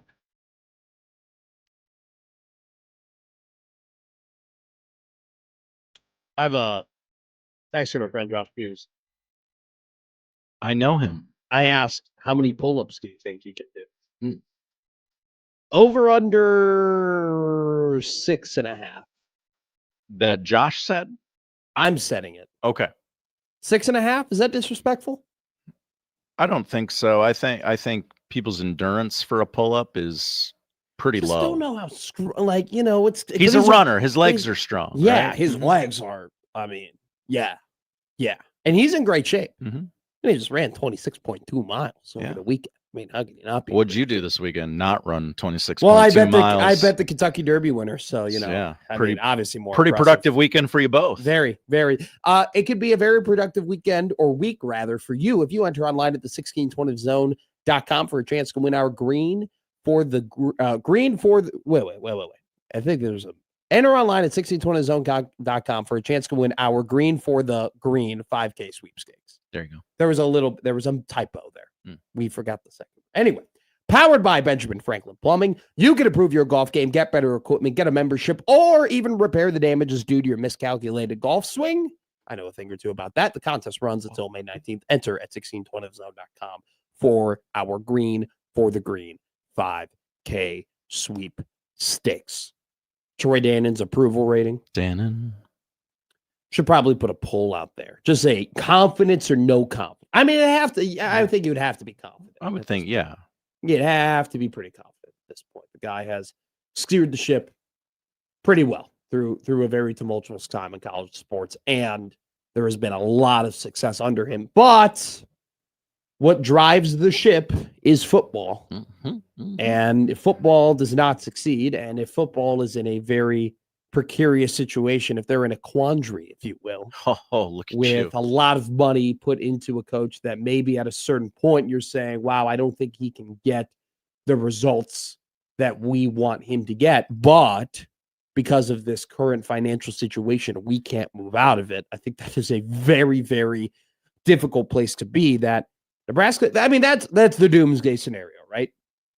And basically you have a lame duck head coach where you know that there's going to be at least a season or maybe multiple seasons that you just have to endure, knowing that things are not going to go the way that you necessarily want them to, but you're not able to restart and, inject your program with some energy or a refresh because of a financial situation that you just can't get out of. And unfortunately for Troy Dannon, if that is the case, it's going to be pretty hard to, get out of that situation if you're the one who, because the extension, put them there. Now, granted, a lot of things have to happen for that to happen, right? A lot of things have to occur. We are far away from that being a potential situation. And when I mean far away, I mean you'd have to probably go 2 more seasons of Nebraska football to really find out, is this going to be a pain in the butt getting out of a Matt Rule contract? Or here's a wild thought. What if they just shock the world and have a really good season and things just turn out for them this year? And it could happen. They take big leaps in development. I will say that, and I'm not trying to sell anybody anything right now. I'm not. But I will point out that in Matt Rule's successes at Temple and Baylor, and I'm aware that Temple and Baylor, it's very different to win there than it is to win at Nebraska. But I will point out that those 2 situations, he played some very young, inexperienced guys at the very beginning. And those experiences and what they learned in game and then the coaching that they had in the offseason led to those young players developing into older players, developing into winning players. When he got to Nebraska, that's not what he did. Okay? When he got to Nebraska, a lot of that team that was on the field in 2022 with Scott Frost and then followed by Mickey Joseph, a lot of that team was on the field in 2023. They used a lot of the same pieces, whether it be on the offensive line, whether it be in the running back room, whether it be on the D line, whether it be and really in the linebacking room and in the secondary. They didn't necessarily when he went to Temple and Baylor, they played a lot of young guys right away because they're like, we need you to gain experience. He did not do that when he got here. And I think that is something that if we get to the point, if we get to the point down the line where Matt Rule is no longer the head coach, I think that's a discussion we might have, as in, why didn't he do that? And is that not something he was allowed to do? And that's a whole other bag of worms, a whole other radio show. The point is this, though. Last year they did that. Last year, that's a lot of what they did. They played a lot of guys who hadn't played before. They played a lot of guys who either hadn't played a ton of football or hadn't played a ton of football at that level. And so I believe there's a hope and there's an optimism that, hey, some of these guys that maybe you thought would be better, like a Riley Van Poppel, like a Cam Lenhart, could end up taking a big jump this offseason because they had that experience of playing all those games under their belt. And you add in the factor of Rob Orich being a new system, and maybe he can fit some pieces, and accentuate some of the pieces that they have into their new system, right? Another guy is Vincent Shavers, where I think V9, there was moments where V9 was phenomenal.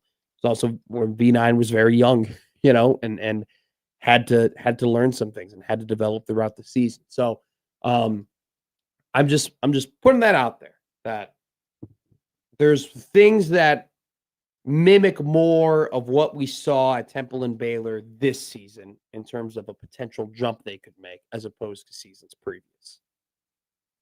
Are there going to be some people who said, you didn't say that last year? Absolutely. Are those people right? Kind of. We're an honest radio show here. But still, I think that's something to note. Another thing to note is every single Tuesday, Josh Odson gives us a top 10 to dissect, to talk about, to break down, to question. Today's top 10, produced by Josh Odson, is what, J.O.? Top 10 athletes from the state of Nebraska. Oh, okay. In honor of Bob, I believe it's Bob Serve. It might be Bob Curve. I don't know. Either way, he's 101 years old today. Born in Weston, Nebraska. Bob, not on this list, but I found 10 others. Okay, let's do it. Okay, number 10, Amon Green. Good one. That's because I didn't see Grover Cleveland Alexander play whatever he played earlier.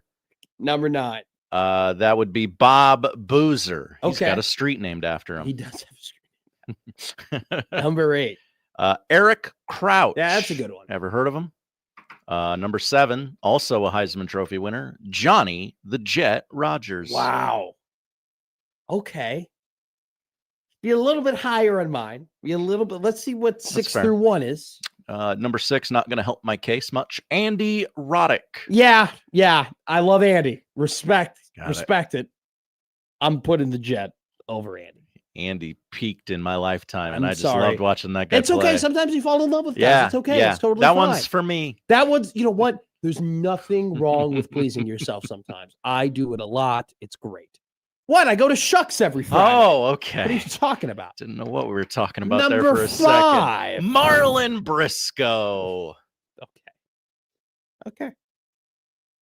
Got No. anything against Marlon Briscoe? I have nothing against Marlon. Great Briscoe. take, Matt. I have nothing against him. Mouth is shut. Okay. Continue. Number 4, Jordan Larson. Yeah, wow. How about a woman on this list? Very progressive of you. We are the most progressive show in 1620 The Zone. Others claim it, we live it. Also, I'm the one who bet the first ever women trainer to win the Derby. So look at me. Great. Jordan being 4, I believe I know the 3 other people that will follow her. Maybe I would put her 3, but 3, 2, 1. Let's go. What's number 3? Number 3, Gail Sayers. Yeah. Got to be on the list. Well, I mean, obviously. Yeah. The thing about Gail, I mean, can you imagine if Gail Sayers played with modern medicine, Yeah. And like we actually had a way, I mean, if we had the technology then like we do now to repair knees and whatnot, what more of a career he could have ended up having. I would say Gail Sayers definitely the number 1 kind of old school jersey outside of Walter Payton that you see at Bears games. Absolutely. But if you see a Walter, and I love, don't get me wrong, I love 34. Sweetness. But like no one's really dapping up a 34 jersey. That's kind of standard, right? Like a lot of people have Walter. I have a Walter Payton jersey. Whoa. You see a Gale Sayers jersey, though. You're like, oh my God. You're like, that's a good one. This guy. That and Dan Hampton. Dan Hampton. Yes. Hall of Fame. Forgive me, I'm not familiar with Dan Hampton. Hall of Fame. Chicago Bear. Lineman. Okay. Lineman? He was on the 85 team. He was great. Okay. One of my dad's favorite players. Mr. Dan Hampton. D-tackle. Just being on the 85 team kind of explains it for me. Well, I mean, he is a Hall. I played 12 seasons. He's a Hall of Famer. Yeah. But first round draft pick, 1979. Dan Hampton, number 99. There's a lot of Hall of Famers on the Chicago Bears 85 roster. Big son of a gun. Oh, he's a big man. I've never met him. I don't know if I've met anybody on the 85 Bear team. Whoa. I have not met anybody on the 85 Bear team. Okay, we need to make that change. I don't really think I need to.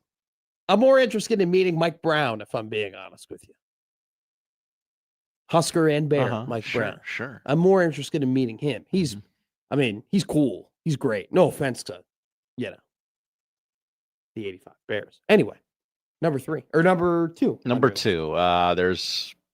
There's two clear ones. There's 2 clear ones. Where did you go is the question. I will not change the order of 1 and 2. I knew you were going to do this. I knew you weren't going to put in 1. Until the Omaha World Herald changes it, and I can see what kind of backlash it creates, which I don't think there will be any. I don't think there will be any. I think you're being a bit of a coward. I'll just say it. You should just do it. You should do it and take the bullets before the World Herald. I'll do it. Bob Gibson, number 2. Let's go. Demoted. Let's go. Wait, don't say it that way. I don't want to be assigned to demotion. I got talked into it. I wanted to be talked into it. Bob Gibson, number 2. Coward was a little bit tough. I apologize. I love you. Bud Crawford, number 1. Bud Crawford. Great stuff. Incredible. Great list. Look at you being creative. Thank you.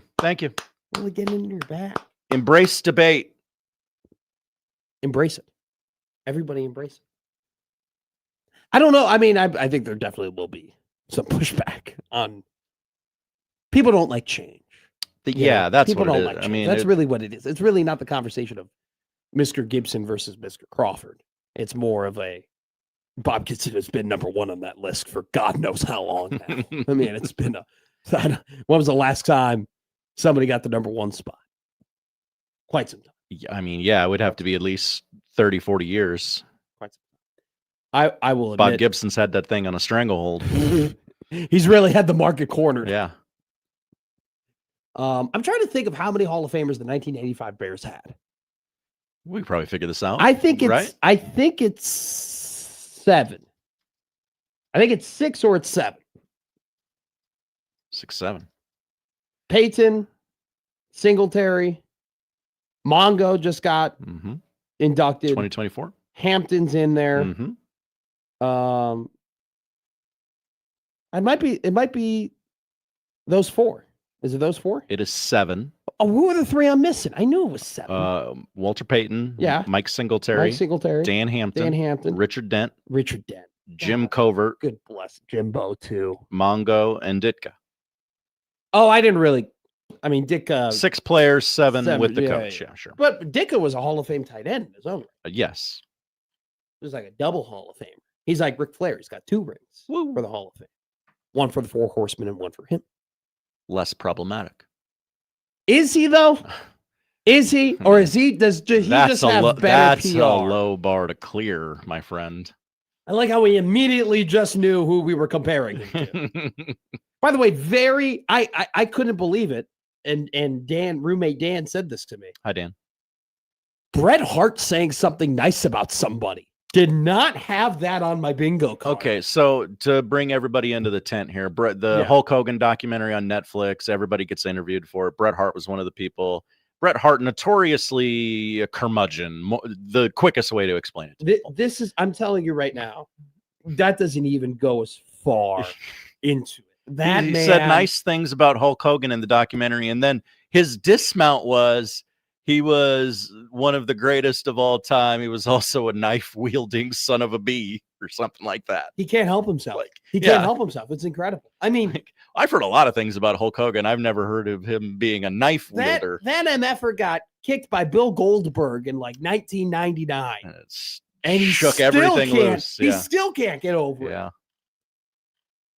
Yeah. I had a lot. He's like Doc Hudson. Seriously, I had a lot left in me. I came back. They said your history. Went to the next Shawn Michaels in the line.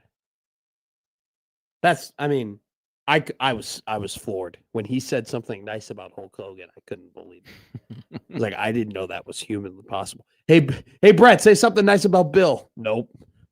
Never going to happen. Not going to do it. Never going to happen. We are still waiting, by the way, for the College Sports Commission to make a decision on their arbitration case with the University of Nebraska. I'll just say it. Get off your ass already. Can we just get?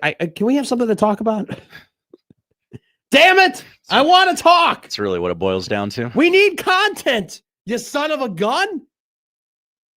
We can't ride the Ahmad Hudson recruiting coattails for so long. I can only talk about the schedule so much. Whatever will we do against Rutgers? That is one that kind of gets snuck in there, right? You kind of just sneak that one in. Nebraska probably will have a Friday game this year, right? Almost for sure, yeah. We want to put any bets on what that Friday game, who it will be against? I think there's an obvious candidate. Let me pull up the schedule real quick so I can make an intelligent decision. We have the first. I have the first 7 weeks memorized. Ohio, Bowling Green, North Dakota, Michigan State, Maryland, Indiana, Oregon. And then I think after Oregon, it's Ohio State. It's Illinois or Rutgers, right? It's got to be one of those two. I think that is the clear and obvious. Those are your pulls. Those are two teams who seem to enjoy hosting a Friday night game. Here's my thing. The Friday night game, if you're ever going to have a Friday night game, I want it to be earlier in the year. Because I don't know how bad the team is. I guess if you're going to pick a Nebraska home game, you'd pick Maryland, right? Ooh, if you had to pick a Friday night Nebraska home game, which I don't think is on. I guess I don't want to say that. I don't. Anything's on the table in the name of money. Yeah. Washington? Would you put the Washington game on? Okay, yeah, you'd want to look at the rest of the week. I mean, that's just a weird game, you know. And maybe, and you might have maybe compared to the Saturday slate, it isn't very good. But if you put Nebraska Washington on a Friday, the people would be like, now you would be coming back from Oregon. Be coming back from the bye. Oh, you the back from the bye? Yeah, you'd be coming back from the idle week. If I had to pick a home game, I would pick that one. You've talked me into that one. It makes it a little bit more interesting. It's a little bit more interesting. You know, it puts that game could be very, I think that game will be very competitive. I mean, I think Washington will have the best player on the field, but there definitely is Washington still like that best player on the field. I guess I would piss off the college students because having a Halloween home game actually sounds pretty sick. It does.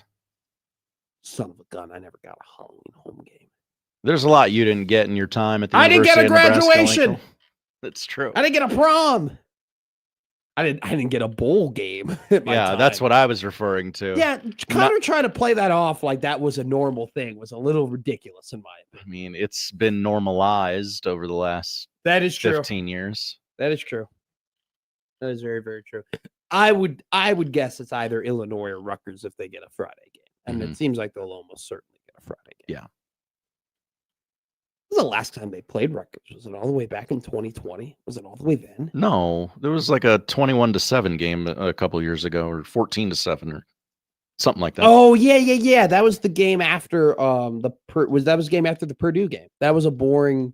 It was a very boring. That game. was a very. But it was also one of those games where Nebraska had to hold on at the end. Oh my gosh! Yeah, I got weird. They get weird. I do remember that. I remember they looked really good in 2024, 14-7. Yeah, I totally. What would you remember about a 14-7 game? I remember the Purdue game. They played before that, where they played terrible in the first half and then they picked it up in the second half, but it was very clear how bad Purdue was under Ryan Williams. That was tough. Ryan Williams, I believe, still the defensive coordinator for Washington. That was a pretty good pickup by them last year. That Washington team last year with Jonah Coleman and Damon Williams, I think better than people want to give it credit for. That defense was pretty good, and they competed super hard against Ohio State in that one game. An Ohio State team. Can we talk about this real quick?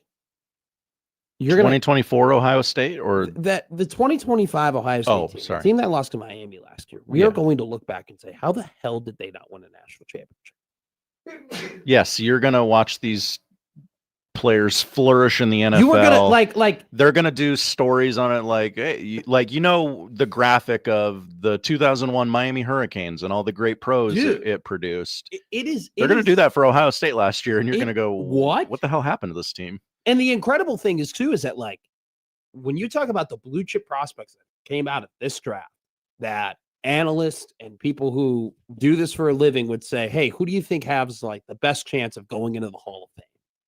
Like, who do you think has the best chance of going into Canton? They would tell you out of their top 4, 3 of them would be from Ohio State. You would go Jeremiah Love, and then I think the next 3 would be Reese Styles and Downs. And they were all on one defense. With Caden McDonald manning the middle, who was the best D lineman against the run last year, who could have gone in the first round and ended up going in the second round. And they got beat by Scrat from Ice Age. I like that. I like back to Arizona. Of all the places he could have gone, and it would have went horribly God, I would. wrong. I was so nervous he would go to New York. If you were a quarterback that wasn't Fernando Mendoza, you had to have been like, no Jets, no Jets, no Jets, no Jets, no Jets, no Jets. I mean, that is just awful. I mean, I can't believe like you can like David Bailey. I would make the argument that Will McDonald and David Bailey are basically the same player, which is basically the nice way of saying they're really good at pass rushing, but they're terrible against the run, or not as good as maybe you would want them to be against the run.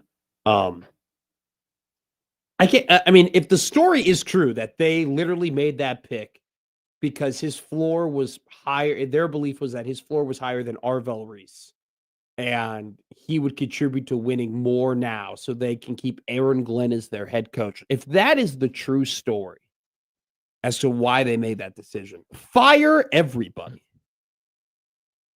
Because why are we making decisions based off of a coach? I hate to be the guy. Aaron Glenn after first year doesn't seem very promising that he's going to stick around. Yeah, you probably don't need to bring him into the room to make decisions. I don't know.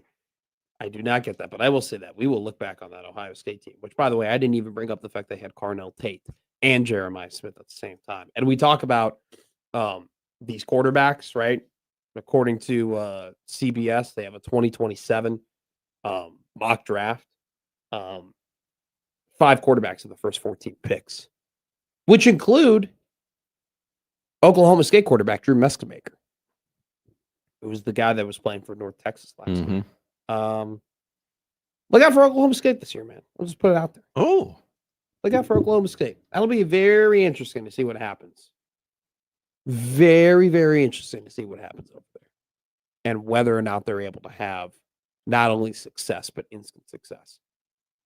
If Eric Morris and Oklahoma State are successful immediately, that is, I think every FCS coach and every mid-major coach is going to be like, holy crap, hire me. I can bring my team to you right now. Like, that will be like Signetti. The first guy through the wall is always bloody, right? It's true. Like, Kurt's the first guy through the wall.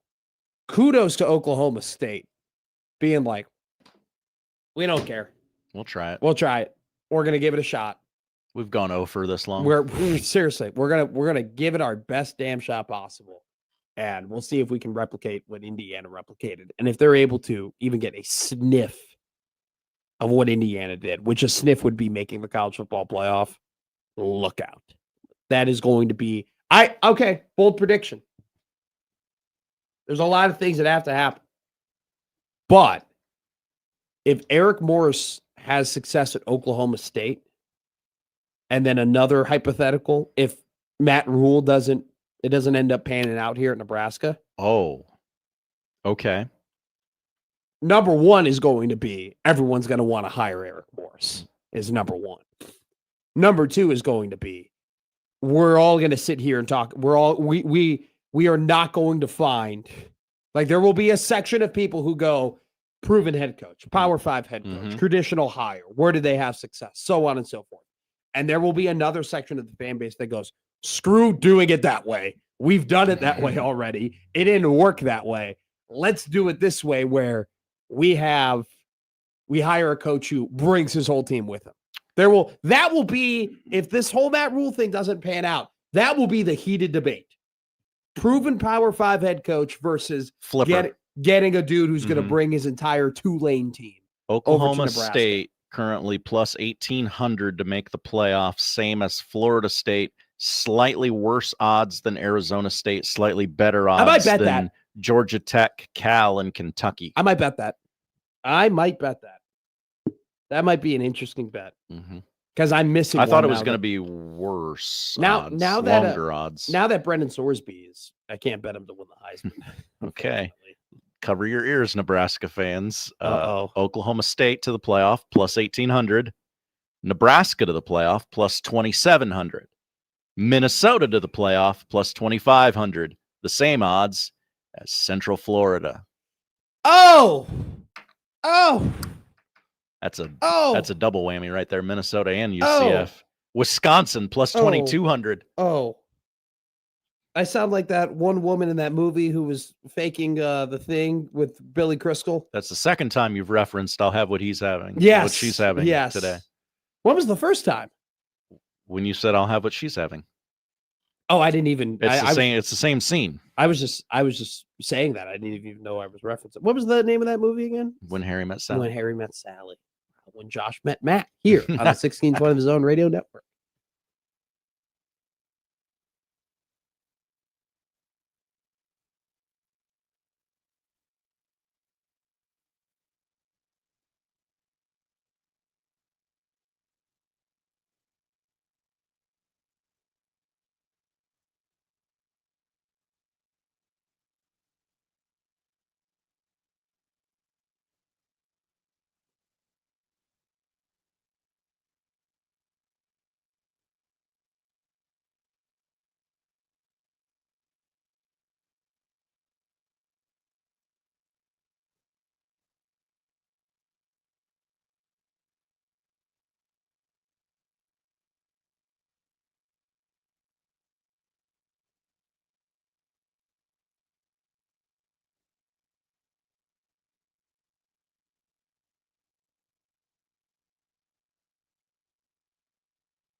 Now, back to Middays with Matt on 1620 The Zone. All right, a little bit of a sport here and a little bit of non-sport because we are one day removed from May the 4th. Before we get into that, before we get to what to watch tonight, make sure to go ahead and enter into the Bananas and Bangers sweepstakes. What's your walk-up song? Let us know, and you can win a 4-pack of sweet tickets to see the Savannah Bananas play at Memorial Stadium on June 13th, $200, and a free duct cleaning from McCarthy's 1-hour heating and air valued at $900. You can enter online at 1620thezone.com. This is all powered by our friends at McCarthy's 1-hour heating and air. No Sleep Till Brooklyn. Oh, that's a good choice. Yeah. That's my walk-up song. Enter it on the website. If you pick No Sleep Till Brooklyn, not a guarantee that you're going to win, but a pretty damn good walk-up song. There is a tweet making the rounds right now. About volleyball fans complaining that someone tweeted. I've seen this. How about invite the volleyball programs that actually need the funding? But then there's SMU and Nebraska. Here's the thing. No. Thank you. No. Thank you. This isn't an argument. No. Thank you. SMU, Penn State, Nebraska, Florida. 4 name brands. Well,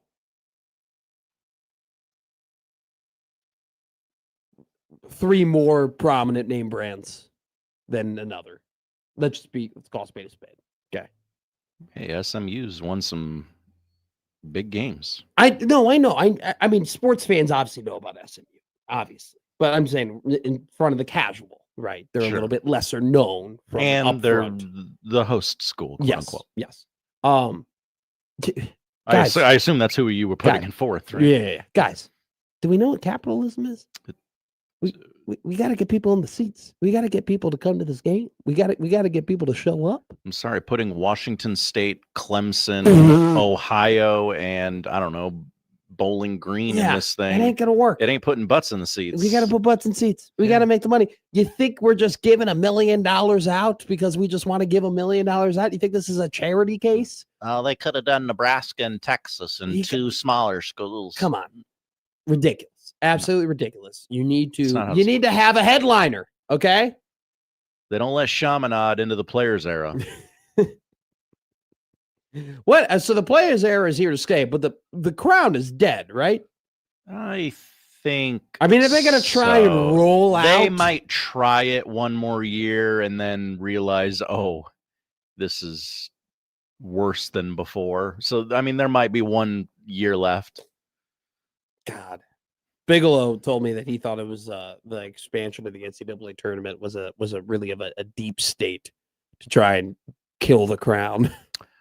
Oh, expanded NCAA tournament, great for the NIT. I don't know how I feel about that, but I love it as like a. Is the crown now you're thinking? Is the crown that threatening that they were like, we need to eliminate this target? Talking about eliminating things, apparently the people at Disney are conversing about eliminating the sequels. Did you hear about this? Eliminating they the want sequels? They want to erase the sequels from the timeline. The Star Wars sequels, like 7, 8, and 9. Yeah, that's a rumor that they're just going to completely kill it. If like, it didn't happen. And, We're doing a new and thing. try again, or see, I don't know. I don't think there's a try again. I think they just they're just so ashamed of what happened. I wouldn't care. I think the sequels are one of the biggest missed opportunities that I've seen in cinema history. It was, I don't want to say a layup because that's a really difficult fan It was base a layup. to please, No, it was a layup. It was a layup. I like how they handled the legacy characters, but then not having a thread through the 3 films seems, by the way, foolish. I mean, having them not all, like, how do you not have a Luke, Leia, Han scene at all in the sequels?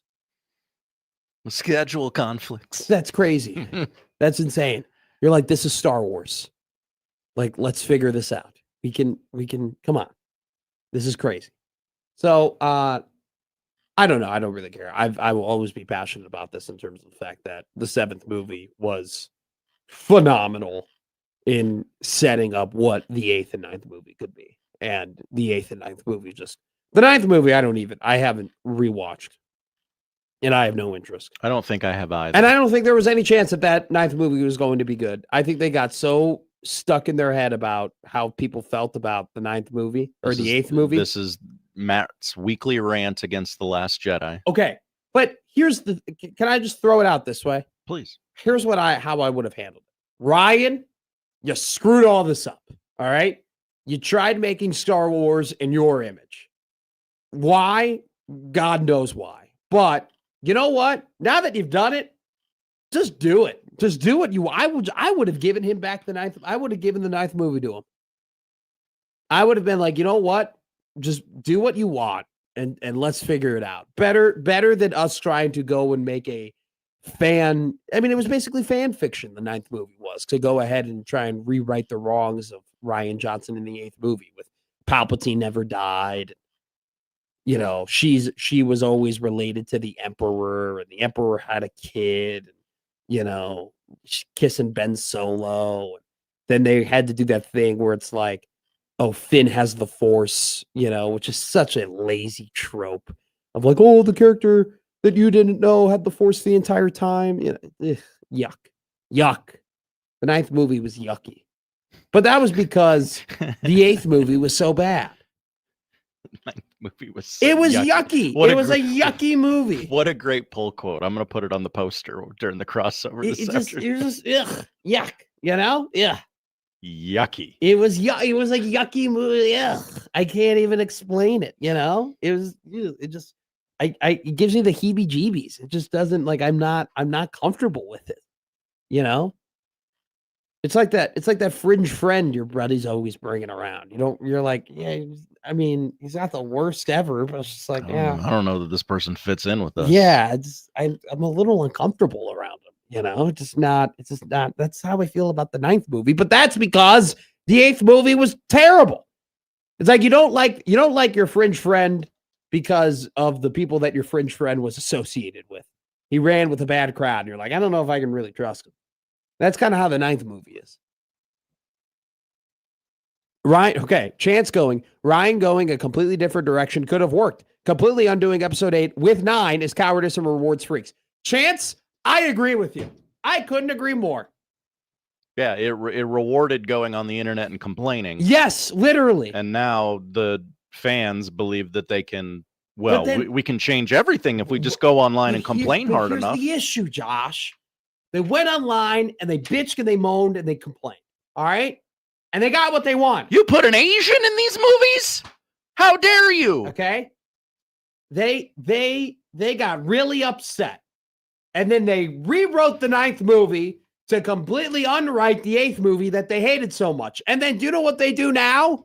They complain about the 9th movie. They talk about how bad the 9th movie was. Mm-hmm. What do you want? You people cannot be pleased. You wanted all this crap to happen. We let this crap happen. Now you don't like the 9th movie anymore. Chance is right. They should have just let Ryan run with 9. All right, Ryan, you messed it up. It's terrible. But you know what? If you really want to rewrite Star Wars in your own image, just go ahead with it. Let's just do it. You've trapped us, and now we got to roll with it. And if the 9th movie has some big payoff from the 8th movie absolutely crapping all over the 7th movie, then so be it. But no, they wrote fan fiction, and it was disgusting. Star Wars, the sequel movies are one of the biggest missed opportunities I've ever seen in my life. Same thing with All Elite Wrestling. Those two are hand in hand. He's never going to have another opportunity to go after the Fed. All right, now I'm all fired up. What are we watching tonight? That's coming up next here on Middays with Matt.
we're watching a pair of game ones in the NBA. Cavs, Pistons, 6 o'clock on Peacock as God intended.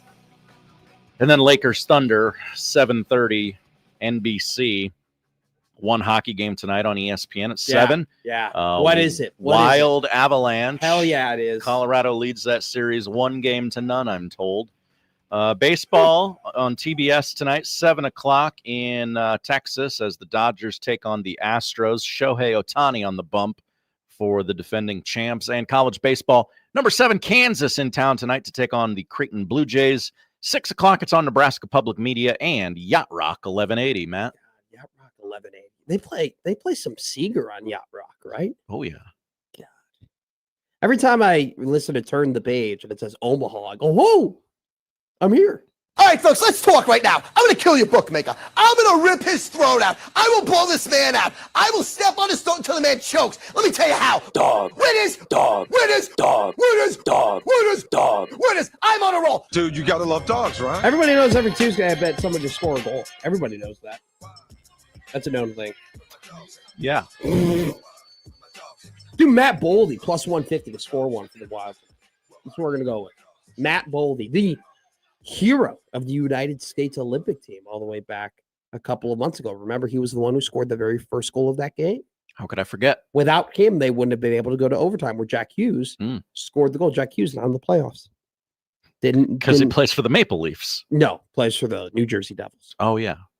His brother, Quinn Hughes, Matthew Boldy's teammate. Oh. The Minnesota Wild. Going to be a great game tonight between the Avalanche and the Wild. I will be tuning in. Unfortunately, not on TNT. Espen. This point. They've really committed to hockey on ESPN. And Yeah, but just because you commit doesn't mean it's good. Yeah. Oh, no, I agree. You know, you can commit. Anybody could just take, you got to hold. Anybody can take the games. Anybody can take. You have to hold the games. Anybody can take the games. You got to produce the games. You got to produce them. And that's what you're missing, the production part, right? Anybody can take them. You got to produce them. I just miss Doc Emmerich. I follow this guy on Instagram who does a Doc Emmerich impression. That's literally, that's how much I love Doc. I'm willing to sit down and watch a guy who writes Doc Emmerich style scripts and read them.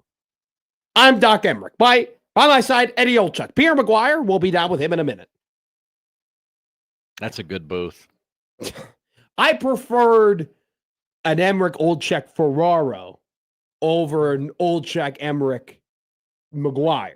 But I would take either of those booths over any booth any hockey broadcast can currently produce right now. It would beat a lot of other sports broadcasts, too. Ooh, that'd be a great Joey Colbert question. Where does the Olczyk Emmerich McGuire or Olczyk Emmerich Ferraro booth rank all time?